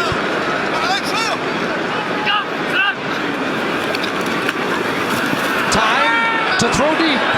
And he wants Adams, and it's knocked away. Darvin Adams, but Cord Parks in coverage. With the breakup. Yeah, Cord Parks in coverage. Neil King coming over to help. And this was, I just believe that Drew Willie, it's been some time in this game that he's got the ball to Adams. So take a shot to his number 1 receiver coming in. Textbook coverage from Parks. And Jamarcus Hardrick, the left guard, has been shaken up. Big man out of Nebraska getting attention. So we'll step out here early, third quarter. Well, Sundays on HBO just got even better. Former Stampeder Dwayne "The Rock" Johnson wheels and deals as a pro football agent in a new series of Ballers. And Danny McBride, formerly Kenny Powers, stars in the new comedy Vice Principals. It all starts Sunday at 10, only on HBO Canada. Not a bad career move for The Rock. There's Michael Couture in for Jamarcus Hardrick at left guard. Pressure on, they'll screen it. Andrew Harris got a block. Got the edge, and off he goes across midfield and finally dropped at the Edmonton 45-yard line. Neil King, the safety, with the tackle, but 41. Pass and run to Andrew Harris. Stanley Bryant's going to lead the way in this screen. First of all, he's going to take his man at the line of scrimmage, and then he's out to lead the way for Andrew Harris. Watch Big 66 step up. He's got a new guy beside him. And now he's out and he's leading the pack. Here he goes. Bryant coming down on Kenny Ladler. Takes him out, and Harris is off and running. 155 yards after the catch coming into the game, and he'll add to that total with that romp. And Almondo Sewell gets attention. He'll have to come out for at least 3 plays. Michael Cochier playing right to his right. Stanley Bryant. Hardrick, even though he looked okay as he got to the sideline, is going to be out for at least another 2 plays. Couture, the number 10 pick in the draft that the Bombers were pretty excited to get.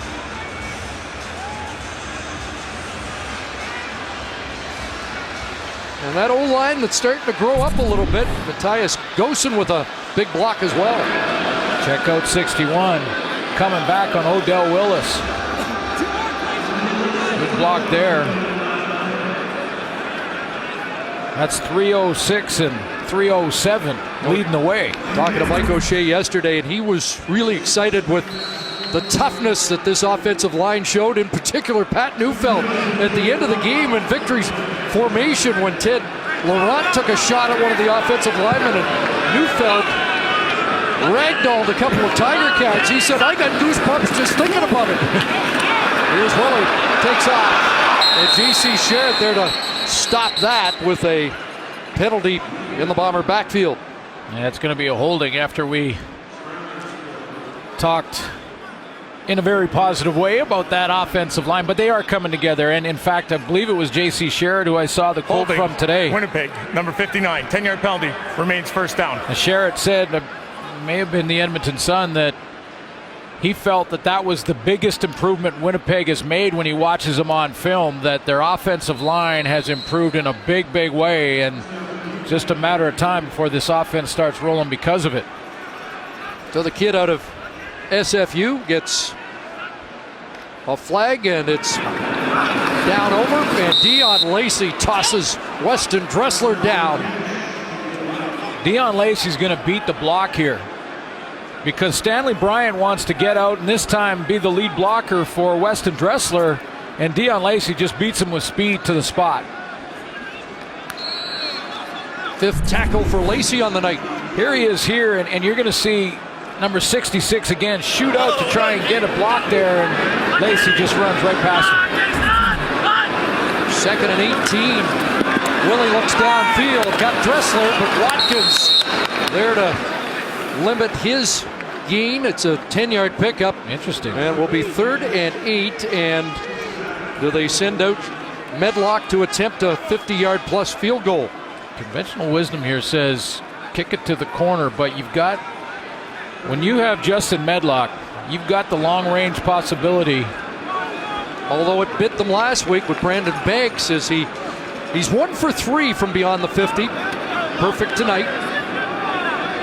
But a 58-yarder in the books this year. And so. 58, so it is in his range, and we know how tricky the wind can be in Hamilton.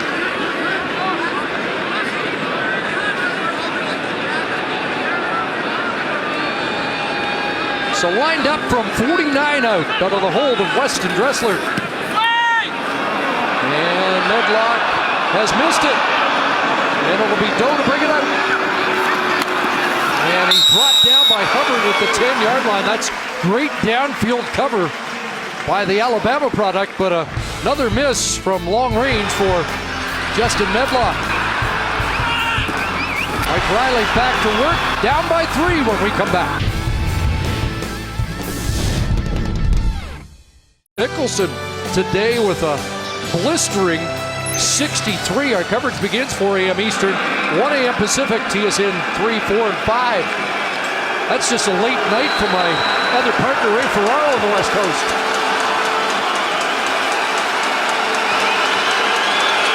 So the Eskimos have to start at the 10 after Bill ran that out. And a 5-yard run on first down for John White. You thought maybe Kenzel Doak could have conceded? Well, yeah, I mean, you give up a point early. Sure, you go down by 4, but you got a bad field position. This was as good as an angled punt for the Winnipeg Blue Bombers as far as field position. Now Riley's got to try and climb out of another hole. 5 minutes into the second half. Eskimos have been explosive in the second half this season.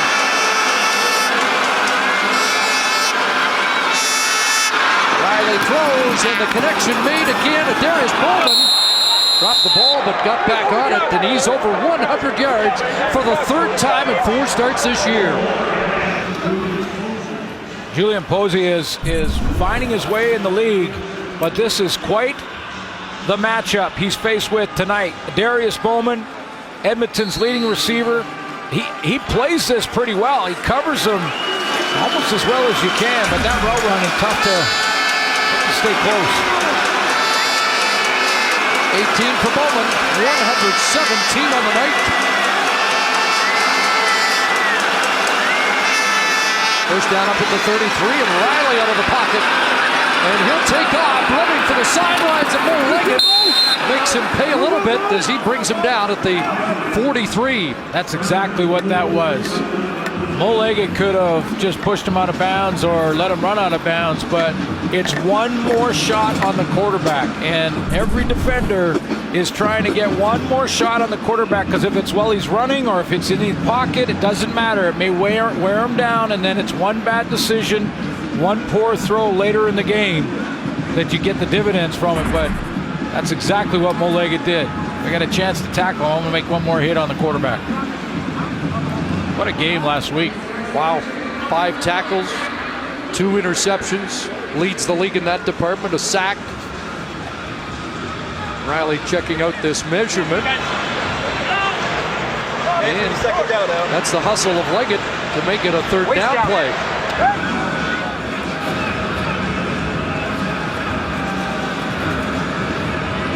A 50-yard touchdown in that game with the pick 6 against Jeremiah Masoli. Started out in Winnipeg as the free safety, but I think it's a real good move to move him closer to the line of scrimmage, because he's physical enough to play the run in his 3rd year here with the Bombers. 3rd carry of the game for Riley. I think the other 2 were both on sneaks like this. Hasn't run as much this year. Needs a few inches and gets more than that behind Justin Sorensen and Matt O'Donnell. It's still interesting to me that in short yardage, so many teams bring everybody in and jam up the line of scrimmage rather than spread everybody out in short yardage and then just try to find a lane. I mean, look at how close these splits are between O-linemen. I mean, if you spread that out a little bit more, and if they don't cover it down, throw the ball out there to a receiver. First down, 45-yard line. Bombers send pressure. Darrell Walker brings it down. Has a first down and more. Darrell Walker down inside the 30-yard line.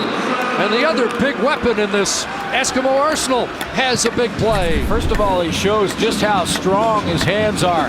Darrell Walker has to go up and get this one, and there's a lot of heat on this football. I think Mike Riley felt like that corner might come up and jump that and C.J. Roberts, so he put some heat on that ball. It was high and outside, and Darrell Walker shows you his straight, strong hands and then some yak yards after it.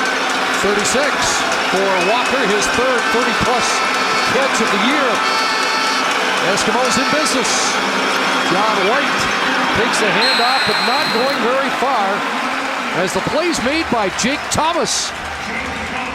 Acadia product out of Douglas, New Brunswick.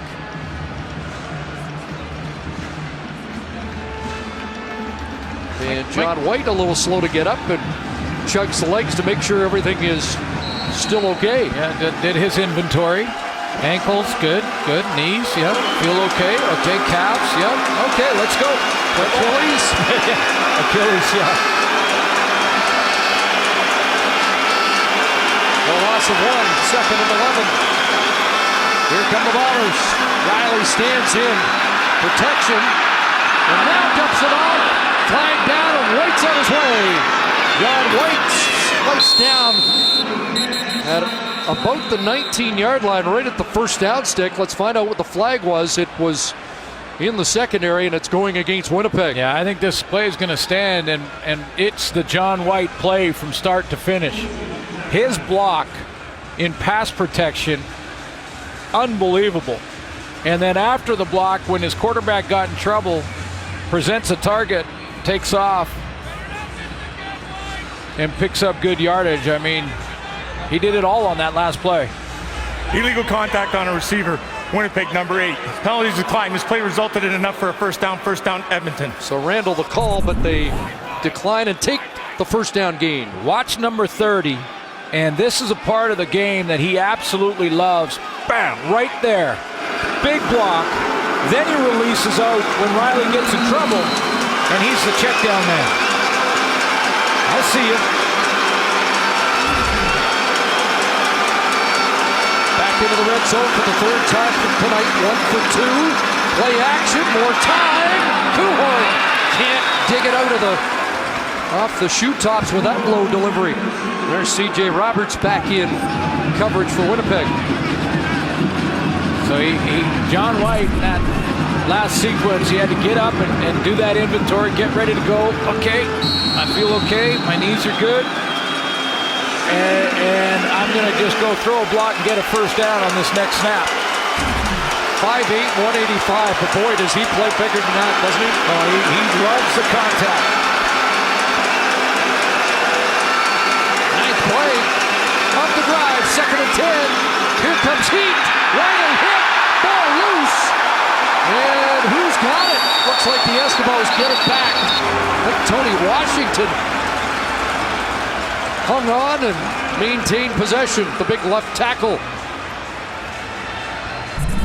It's like Jamal Westerman was involved in that. There was a blitz coming from the safety and Macho Harris. He was involved. Richie Hall bringing a little more pressure in this one. Ian Wild came. It was Jamal Westerman who got there. He forces the fumble.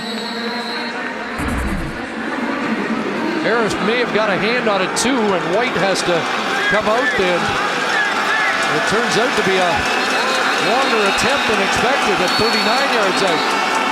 Not that it's not in his range. Might get a review here to find out, maybe reevaluating whether or not that was a fumble or an incompletion. Certainly looked like the ball was knocked out of Mike Riley's hands. Unless Mike O'Shea thought one of his guys ended up with the football, which it did not appear to be. Well, Mike Riley got spun around so that even if this was a throwing motion move by Riley, he threw it backwards, which would make it a lateral. So he's in a throwing motion there, and then he holds onto the ball, comes around, and he throws it behind him. Or it's hit out of his hand behind him. I couldn't quite tell from that look, but here's another. See if Harris is the guy who. Ball comes around.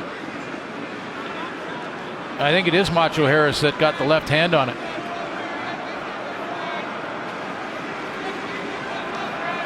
The Eskimos recovered the football. Sure if what Mike O'Shea has got here. It took a while for Tony Washington to find it. You asked my thoughts on the. Unless did Matt O'Donnell provide interference on Macho Harris going for the football? Yeah, but you asked me my opinion on all of these reviews.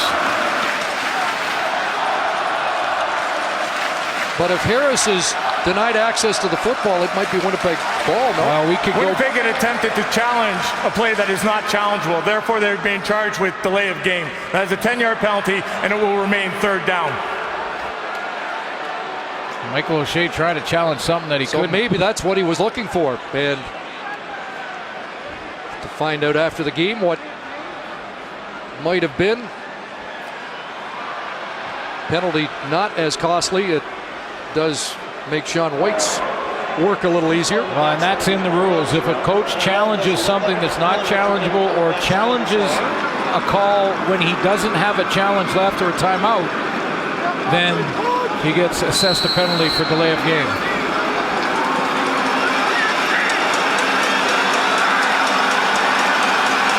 Lynch the hold of it from the 29. And White puts it through, and this game is tied. We're not going to a 3rd overtime game for the Eskimos this season, are we? Bombers trying to change this. What a terrific football facility this is. But the home record since 2013 will tell you the Bombers haven't taken advantage of it. Eskimos have won 3 straight visits here in the regular season and, of course, last year's Grey Cup game. They start at the 35, and Andrew Harris with a flag down as 3 to the 38. It is a great facility, and the fans have been overly patient with this team, and that's why this is such an important year. And there it is, the famous Winnipeg beer snake.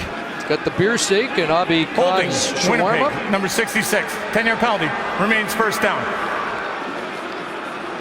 You know, and I know there was some concern after watching last night's game in Toronto, but BMO Field can be this atmosphere as well and will be over time. It's going to take some time, but it's the right facility for the Toronto Argonauts. This is an awesome facility when it comes to the atmosphere in this building. Guys with the beer snake weren't that concerned about the Bryant penalty. Pass for Collard is low and incomplete. You're right, they were. I'm not sure they're. What's the score? They're already in overtime.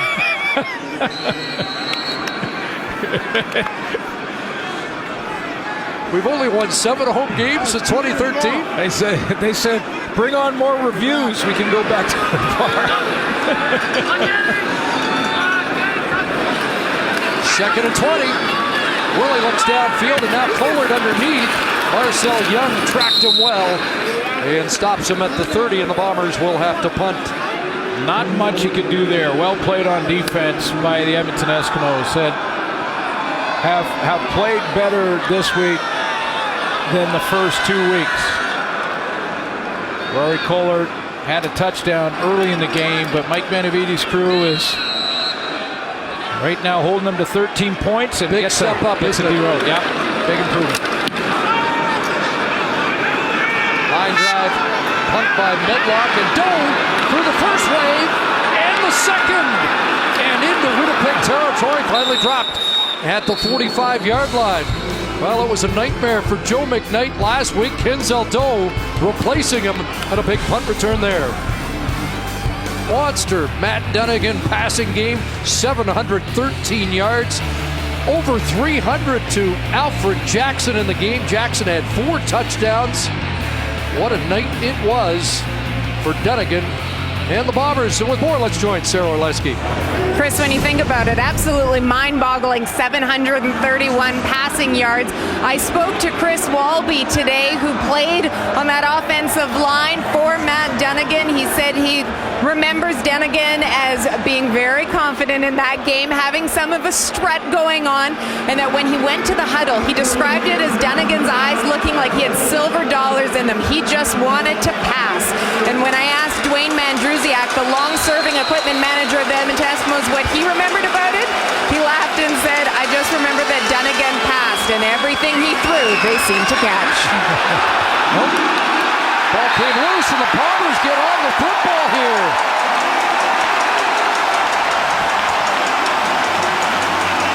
And the team that generated 6 turnovers last week in Hamilton gets a big one to change the momentum here. Well, and change field position. First, a penalty on the return by Kenzel Doe took it back 35 yards, and on that first down, fumble caused there. Khalil Bass on the tackle. And Jake Thomas gets on it. Westerman low, Bass high. And Thomas with the fumble recovery. And a season best 6 takeaways last week.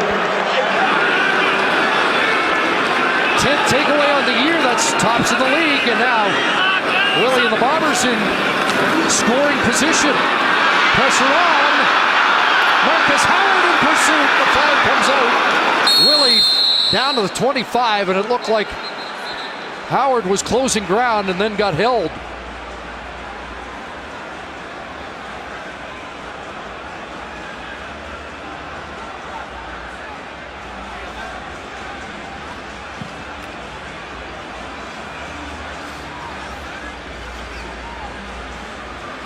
Illegal contact on a receiver, Edmonton, number 29. Holding, Winnipeg, number 33. Those penalties will offset. We'll replay the down, first down. By the way, I remember that game by Matty, over 700 yards passing, and I remember talking to him about that. And they missed a couple of times, he and Alfred Jackson, or it could have been more. Said there was about 140 yards that they didn't get. Had under 100 in the first quarter of that game. Cord Parks and Andrew Harris called on that last exchange of penalties, and now Harris is bumped out. And they get a jog. Dion Lacey has a few words for Andrew Harris. By comparison, the NFL record, 554 yards by Norm Van Brocklin. Number 2, Warren Moon.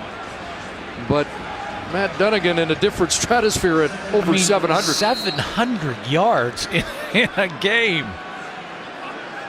Wow. You don't want to be a DB in that game. 2nd and 10, no gain for Harris. 4 receivers wide side. Willie has time over the middle. Intercepted. It's picked off by the middle linebacker. How about the range of J.C. Sherritt? Fans don't like this decision by Drew Willie. He stares this down a little bit.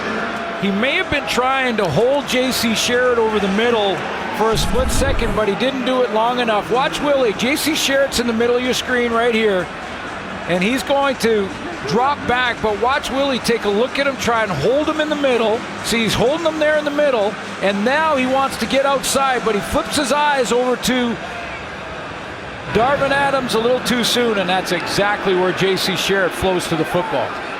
Just the 2nd interception tossed by Willie on the season, first in 3 games, but it's a costly one.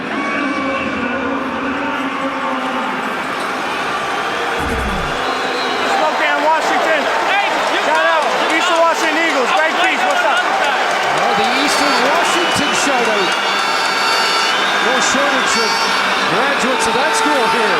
Riley in trouble, and he threw it away to avoid the sack, but they're going to call him for grounding it. Yeah. They're going to rule that Riley was outside the end zone, but Ian Wild makes another play, and are they calling it a safety? Well, Darius Bowman is trying to show that he was around the football. In fact, he hopped over. Intentional grounding, Edmonton 13. That'll be placed at the 1-yard line, 2nd down. Well, they're going to say that Riley was not in the end zone. Bowman still arguing that he was in the neighborhood. Meanwhile, Ian Wild doesn't care because he closed in a hurry. Bowman's right there. And let's see where the ball bounces. Riley's going down almost to safety. That's about 8-9 yards away from Bowman. But it has to be to the line of scrimmage, and he didn't get there. It came up a couple of yards short. 2nd of the bunch from the 1. Riley, Bowman, caught. Huge first down up across the 25. Just stood in there after the call puts him on the 1-yard line and just delivers a perfect strike to Darius Bowman. Pressure in his face, and leads Bowman to where the coverage can't get there. Julian Posey's in good position, can't get there. What a throw. 141 last week, 142 tonight for Bowman. Wild with pressure, Bowman the catch. It's intercepted. Posey gets it back. And now the ruling out of bounds, incomplete. Ian Wild is flying around. He closed again on Riley, forced the early one. Forced the throw when he didn't want to throw it. Let's have another look. They've said it's incomplete, but Posey looks like he's got it. Tips it out, doesn't he? Catch, right foot in. And the challenge just gets delivered by Mike O'Shea as the ball was being snapped, and I think Mike Riley was clearly trying to get that ball back in play before the challenge. And he's trying to tell Ben Major that ball was in play before the challenge flag hit.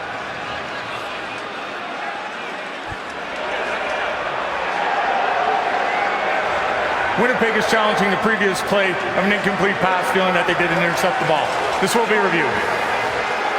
Now this is why I think the challenge is a good one to have. A key play like this and just a question of a referee's spot on the sidelines.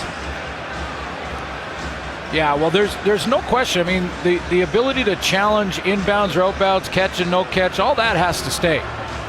It's the penalties that are in dispute. And does step out with the left foot, but was the right foot down with the ball controlled? And that looks like it, doesn't it? That looks like he's got control. Clearly the right foot is in. You only need one. And he never loses control at all. It's not being juggled, in other words, as he goes out of bounds. Ball in control, right foot well in. Yeah, we knew that right foot was in. You could just see that the ball was in control the entire way. I think he's in bounds. After review, we have an interception by Winnipeg with the ball being placed at the 22-yard line. First down, Winnipeg.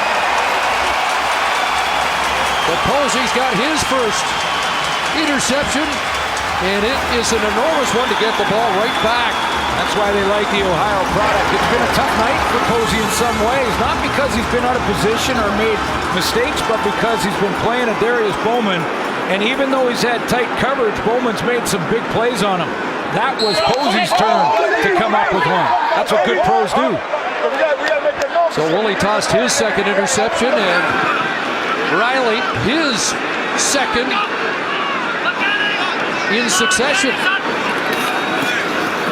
Up from Willie, nothing there, and he surges forward for a few, but not a lot as Odell Willis brings him down. Well, the importance here for Drew Willie is that he's in scoring position right now.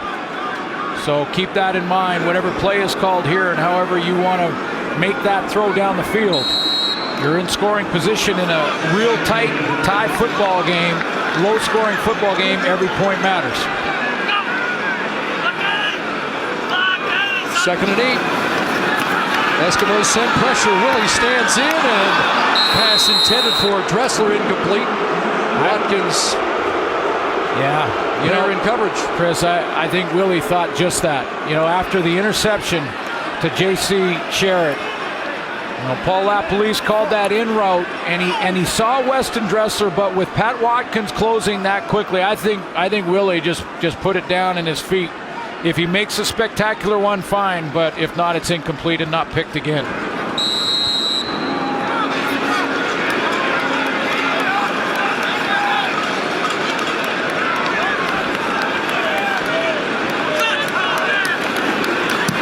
So to break the tie, Edmonton puts it through with 1 second remaining here in this third quarter.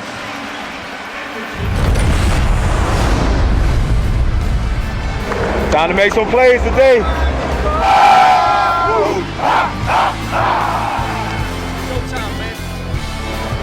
Here we go, game day, baby.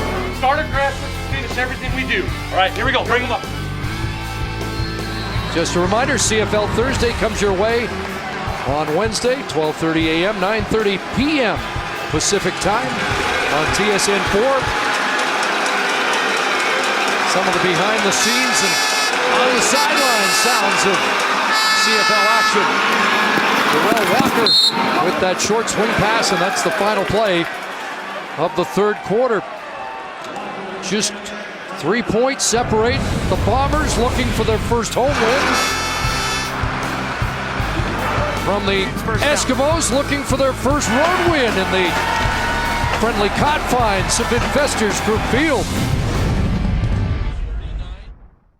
Another game, the third straight game for Mike Riley, over 300 yards passing, and still building on that. May get to 400 tonight, and yet just 13 points to show for it. We mentioned that Odell Willis called this the Panel Bowl, the matchup of Paul LaPolice and Mike Benavides, who I'm told were television commentators at one time. Lapo's got the lead. Benny's trailing, but Benavides got to be pretty pleased with the way his defense has played. Yeah, I think he has to be. You know, when you take a look at the last two games, giving up over 40 points in both, or excuse me, on average, and this effort by the Edmonton defense much better tonight. Paul LaPolice still trying to figure out a way to, back when we were meeting with them in the TV studios, it was who got the pen last that usually won these matchups. Almost a stalemate between the OC and the DC.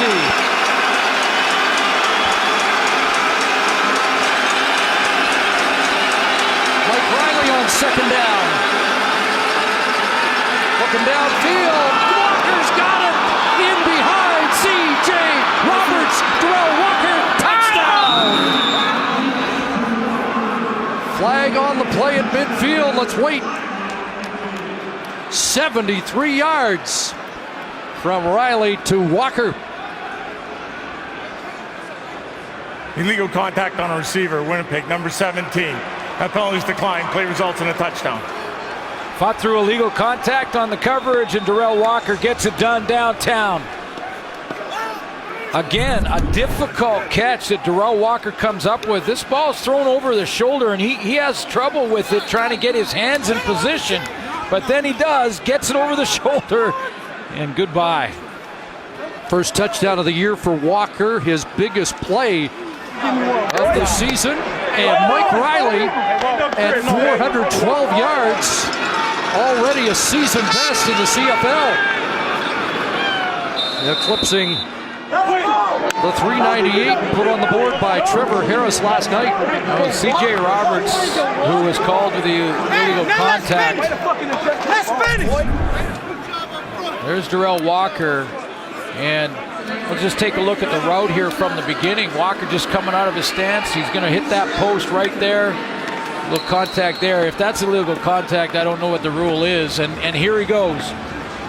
It didn't matter anyway because Darrell Walker takes advantage of the rookie on the corner. So just like that, Walker has a game-high 153 yards. And for the second time in 3 weeks, Walker and Bowman over 100 together. That had never been done last year by those two, but they may make it a habit this season. Well, if you're having red zone issues, just don't go to the red zone. Throw it from further back.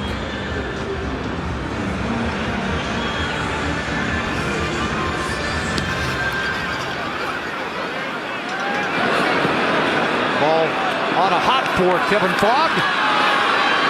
And Fogg in some trouble. Back inside his 15, and he'll get escorted out of bounds by Blair Smith. So a long field, as now the Bombers in the trail position, down by 4. And the crowd just got real quiet real quick.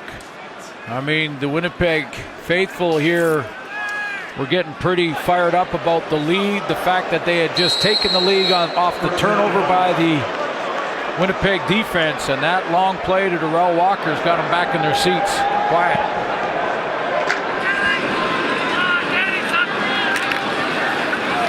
Put it on the ground, and Harris fights for a couple of extra yards. Well, Bowman and Walker deep threats tonight. Darvin Adams had an early catch, and that's all so far tonight. Yeah, another reason why Mike Benavides got to be real happy with the improved play of his defense tonight. I mean, Odell Willis came out of the gate breathing fire. That front four has played well. Rushed Willie a little bit. 2nd and 4, and another pass hits the turf at the feet of Weston Dressler, and the fans are losing patience here. Well, there's again just a rush throw from Drew Willie.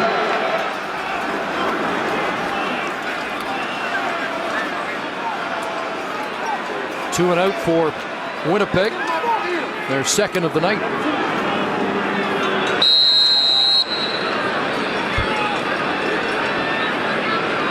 Kenzel Doe awaiting near midfield. Medlock will force him back from the 42. And Doe wrapped up across the 50, and flags to sort out. Bombers defense needs to step up. The leading tackler in the Canadian Football League, Ian Weil, leading the blue and gold in that department again tonight. professional grade. Legal block against Edmonton, takes the ball back to the 34-yard line. Mike Riley at 412 on the night, a career best 511 yards in 2013. One of the Bomber defenders that they need to get back out there as quickly as they can is Ian Wild. He's working it out on the sideline right now. Pressure on Riley. Drops it off. Bowman's got another big gain near midfield. Knocked out at midfield. Tony Burnett is into the game in place of Wild. A couple of things that you know, got to get Ian Wild out there. He's the guy who created the turnover that led to the go-ahead field goal at that time. Looks like he's working on his right leg. He's got to stay out for 3 plays for sure, but it looks like he's got the helmet on, ready to get back as soon as he can. 4th straight game with at least 7 tackles for Wild on the year. Bowman up to 163 yards on 7 catches. Riley got him again, and Bowman stretches out. He's got 9 more. Chris Williams and Darius Bowman putting on a show in the first month of this CFL season. Well, again, and then as soon as Richie Hall tries to roll coverage to Bowman because Riley's starting to work with number 4, Darrell Walker gets in behind the rookie and scores. Riley sneaks for the first down across the Bomber 45. One guy that has been very disruptive is Ian Wild, who's back in now. Made 2 amazing plays. One almost causing the safety by Mike Riley that was intentional grounding, and then created that interception. He's back out there.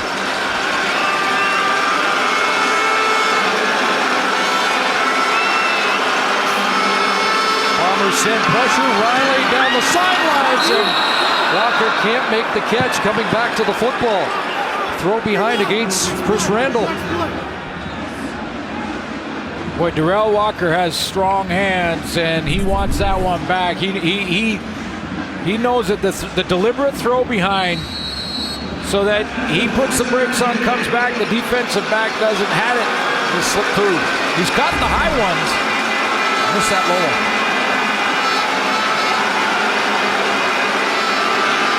Second and 10. Watson and White in motion. Here comes the heat, and he hurried the pass, incomplete at the feet of Bowman. Mo Leggett, delayed blitz, started out wide to the right side of the defensive formation. And as he gets out there wide, he just kind of hides. He's going to sneak out here, hide, and then go right into the gap. And it rushes Riley into throwing the incompletion.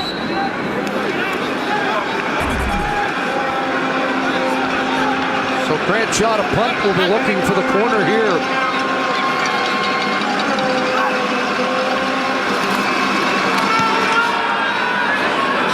Not a great kick, bouncing just inside the 20, but it is going to be Winnipeg football inside the 15. So the Bombers backed up, trailed by 4.5 minutes into the 4th. On Tuesday, July 26th, coverage 7 Eastern, 4 Pacific, across the TSN network. Canadian Triple Crown broadcast brought to you by OLG and Ontario Racing. That's a haircut right there. Well, there was a penalty, and it's now at the 6 for Winnipeg. Long field. And a quick hitter, there's Ryan Smith. Give a little breathing room. Out around the 23-yard line for Smith. Huge play. Even if this drive doesn't result in points, a big play to get out of the hole, get a chance that if you absolutely have to, you punt the football, but you've got room to do so. You've got to have that one play coming out of your own end. Ryan Smith, he gets it done. Just the second for Smith on the night, 17-yard gain. And now it's the jet sweep. Weston Wrestler cut back, and he gets sandwiched around the 34-yard line. Jace Davis going to lead his fellow receiver around the corner there. He gets a nice block. Almost looks like there could be a progression to this play where maybe it's a fake to Dressler. It's going to come right at you, and look at number 1. He gets the block on the edge. Ruben Frank in on the tackle. That looked like it was out of the old Saskatchewan Rough Rider playbook. Another first down. Now a pass for Darvin Adams, who looked late, and Drew Willie stares down his receiver after that. Yeah, Darvin Adams turned around and kind of threw his hands up like, what? I didn't turn around. The timing was just off. He didn't get his head around quickly, was out there looking at coverage. And when he turned his head around, the ball had already hit the turf.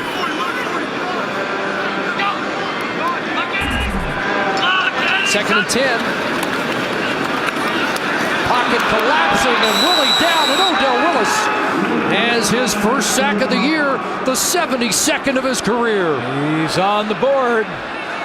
He got there. And he does it in Odell Willis form. Watch the spin move. One of the best in the business at this move for a defensive lineman. Spin inside. No chance for Drew Willie. The former mayor of Swaggerville. Good boot by Medlock. Dill back at his 30. And then gets wrapped up and tossed down. Good tackle there by Taylor Loeffler, the rookie out of UBC. This defense is stiffening, and Odell Willis has another Eskimo sack. Saving you more. Winnipeg defense came into this game with 9 takeaways. That led to CFL. They need one now. Mike Riley rolling up 443 yards passing so far tonight. Back to the air he goes. If he can get it away. In pursuit, Shulligan, the pass incomplete.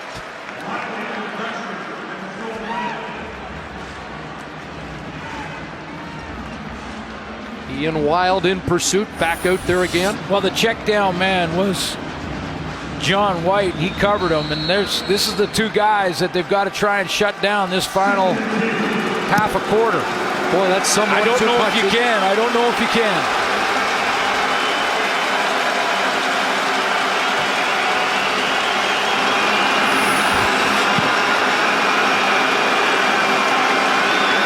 Second and 10. Riley looks like he was stumbling and throws it into the turf. White was around the area, but it's a quick 2 and out. The Bombers and their fans needed that. Yeah, they're going to get the ball back. They're going to get the stop they needed. Almost as good as a turnover.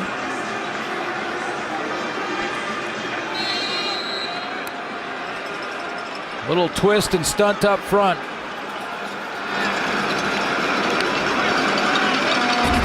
Third 2 and out for the Eskimos tonight.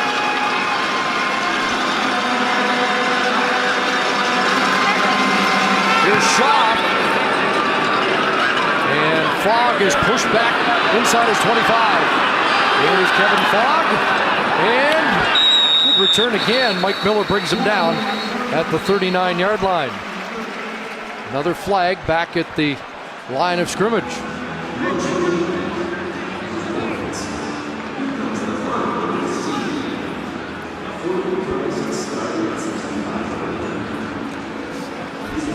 Willie, 210 yards passing tonight.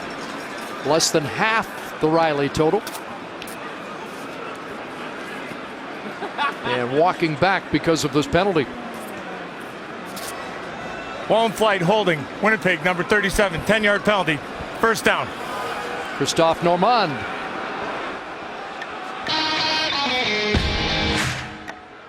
Those tough on the field deserve a truck that's tough on the road. The 2016 GMC Sierra. Well, the Bombers did not score points in the fourth quarter last week, but were able to preserve the lead. They need points here tonight to come back. And Andrew Harris carry on first down once again. They'll spot him out around the 18-yard line. Yeah, good call by Paul LaPolice to just, even though time's running out, you're down by 4, you still get the running game going, get yourself in second and manageable situations, put 3 or 4 first downs together, and all of a sudden your offense got a little more confidence. And a team that's been good on second down conversions early this season need one here. 2nd and 7, rush on, dumped it off, and Harris has a first down. Big conversion there as Harris gets past J.C. Sherritt out to the 30.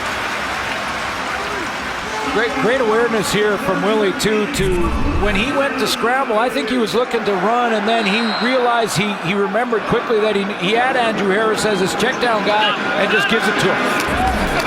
60 yards receiving for Harris, and now Ryan Smith's got another catch and ducks under a tackle and has got another first down up at the 45. Starts out with a run, 2nd and medium, another play that they convert to back-to-back first downs. 3 catches, 36 for Smith. Harris once again right side and has just a couple. Dion Lacey in on the tackle along with Elmondo Sewell. 12th touch for Harris on the night for 83 yards.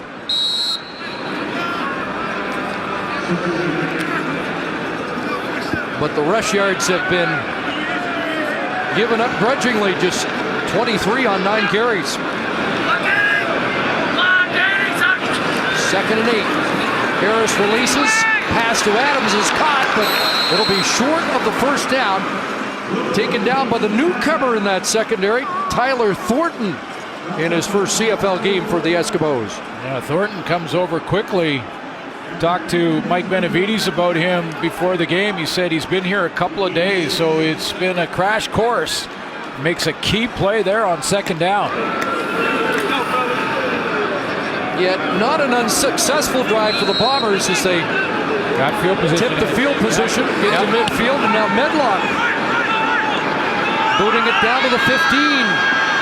And good tackle there by Gerard Shepard, newcomer to the Bombers. And Mike O'Shea told us yesterday, watch him on the teams. He's been a beast in practice, and that's a big tackle.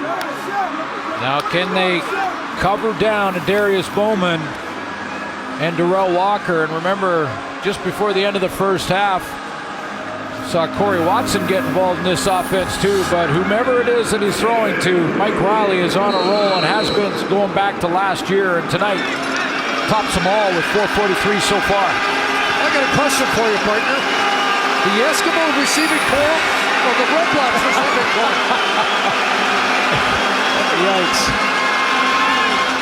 Boy, there's some weapons right there. Corey Watson. And there's the depth of the Eskimo corps there with Watson. Hey, one. Okay, that's the last time I tell you in a commercial break what I'm going to ask you on the air. I got you. I wanted no part of. I'll take either one. Yeah. Yeah, they look real good, both of them.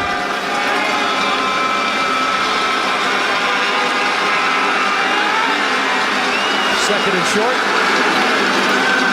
Another surge straight ahead for an Eskimo first down. Well, you look at Darius Bowman, and one of the things that, really is amazing is how, no matter if it's this point in the game with just over 3 minutes to go or the first play of the game, he's got the same speed, the same glide in his stride, the same downtown speed that he has in the first quarter. He's in tremendous shape.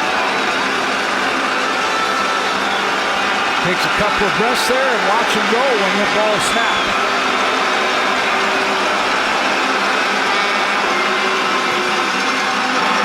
And there's Bowman again. Wrestled down by Posey. How about this three-headed monster prior to that catch, and it's now over 380 yards for Bowman, Walker, and Watson. He's got Julian Posey backing up, giving him about a 6-7 yard cushion.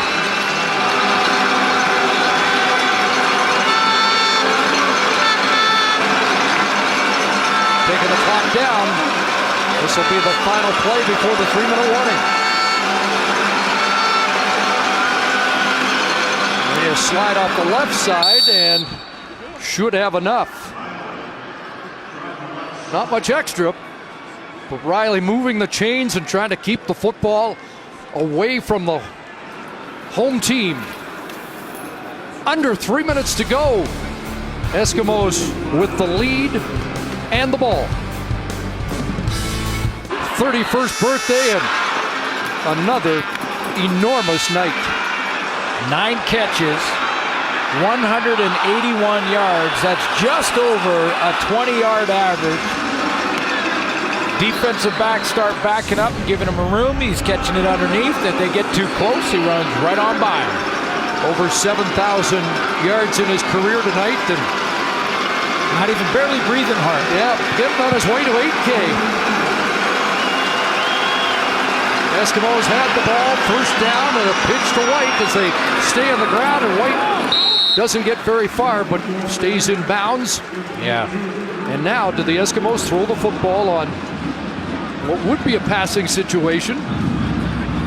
But I think you do. Time management, what do you do? I think you do. It doesn't have to be a 25 or 30-yard dig route. It could be just something out in the flat, something to your back, but you go get the first down and play to win the game. Bomber fans know their defense. Right now. Has to stop right now.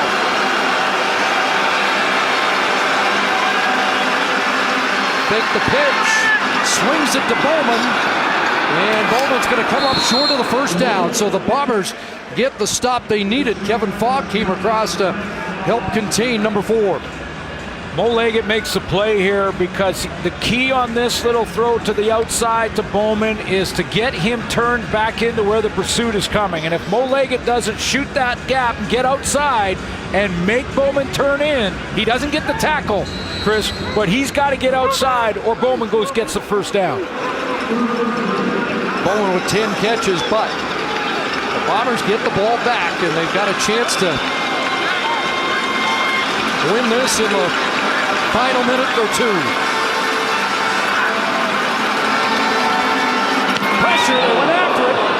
Shaw got it away, and a good one. Fogg from his 49-yard punt. And Kevin Fogg is not going very far. Contained on the return, Eli Nagoye. Downfield, Bishop product with the special team tackle, and now Drew Willie, 87 seconds, and he's going to have to go just under 100 yards. What does Paul LaPolice have up his sleeve for this final drive against the Mike Benavides defense? Benavides seen a few more blitz packages tonight than in the first couple of games, but they're getting pressure with 4-2. I think he'll drop guys. 96 yards from where they've got to be. Send out 6 receivers. Collart's wide open. And trying to get to the sidelines and does. But fumbled, and does he get back on it? And will they rule him back in play?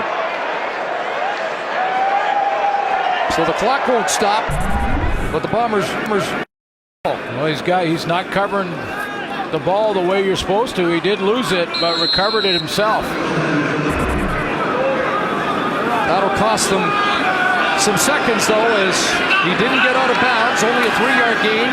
2nd and 7, and catch is made by Davis, upended by Cord Parks, right at the first down stick.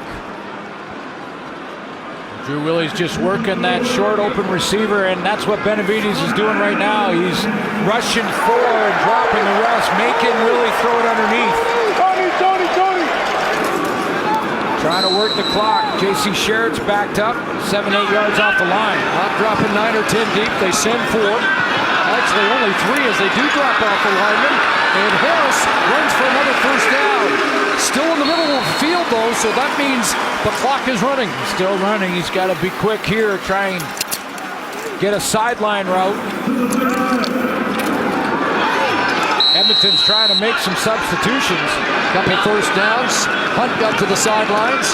Bigger rush here. Flag down as the pass is caught by Smith, who gets out, but I think it's a holding call that's going to bring it back. Holding. Winnipeg, 69. 10-yard penalty. Remains first down. Right guard Suk Chung draws the flag.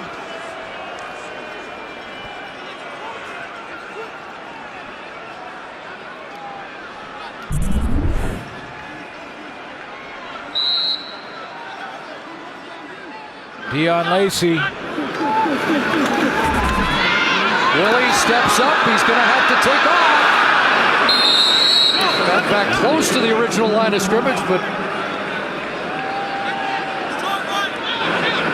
the clock will continue to run here.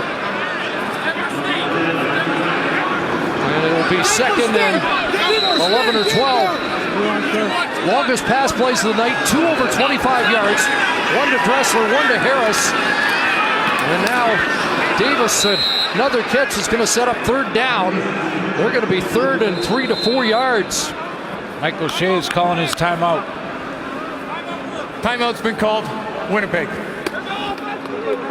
Really haven't had that long stretch play. The 2 plays over 25 yards we talked about were basically short passes, yards after the catch, and haven't been able to stretch the Benavides defense tonight. Well, no, but in this last series with that 87 seconds where Drew Willie first took the football here, Paul LaPolice is calling plays where there are deep options, but Mike Benavides right now is dropping 9 at times. So Drew Willie is dumping it underneath. Now at 87 seconds, there's time to do that, but they're running out of time now. Need to convert here on third and a long 3, and Adams got it. It is a first down, and they'll have to line up quickly again. Big for Darvin Adams, who's been real quiet. He made the first catch of the game and then basically disappeared tonight. 58 yards away from pay dirt in the win. But the clock running down under a couple dozen seconds. Willie gonna stretch it here. Watch Dressler! And Patrick Watkins makes the play. Dressler had a step, and Watkins recovered. He had a step, but he just had to get close and even on the recovery because of his height advantage. Dressler was going to have an issue at 6'5", and Weston Dressler at 5'7". Watkins closes, catches up, and now Dressler can't jump over him to make the play.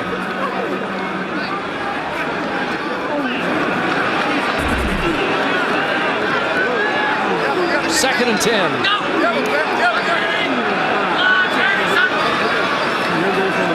receivers out. Harris in the block. Now takes the little dump off. Andrew Harris goes to work. They're down to the 42. And there'll be time for one more play.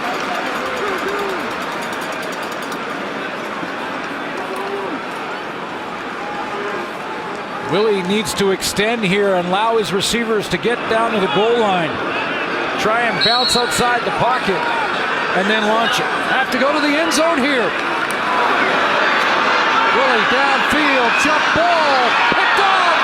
Neil King the safety. Neil King's got it. And they'll play a winning song here. Sing the fight song right there. With the interception to end the game. Hard-fought road win, and finally a regulation win for Jason Moss. Good job, Mike. Yeah, nice play from that middle. The free safety position for Neil King. You're going to kill me. Time now for our player of the game, and what an offensive performance tonight for Mike Riley. Well, and he spread the ball around. It wasn't just one receiver, although Darius Bowman had 10 catches, almost 200 yards, but Riley just shy of 500. He used Watson, he used Darrell Walker, he found Nate Kuhorn. I mean, Mike Riley put on a show. Nissan Titan player of the game brought to you by the Nissan Titan, official vehicle of the Canadian Football League. Using all his weapons again, and Jason Moss's offense puts up big statistical numbers. They had to come back on the road to win 20-16. Eskimos 2-1, and the Bombers now 1-3. Thanks for joining us. SportsCenter is next.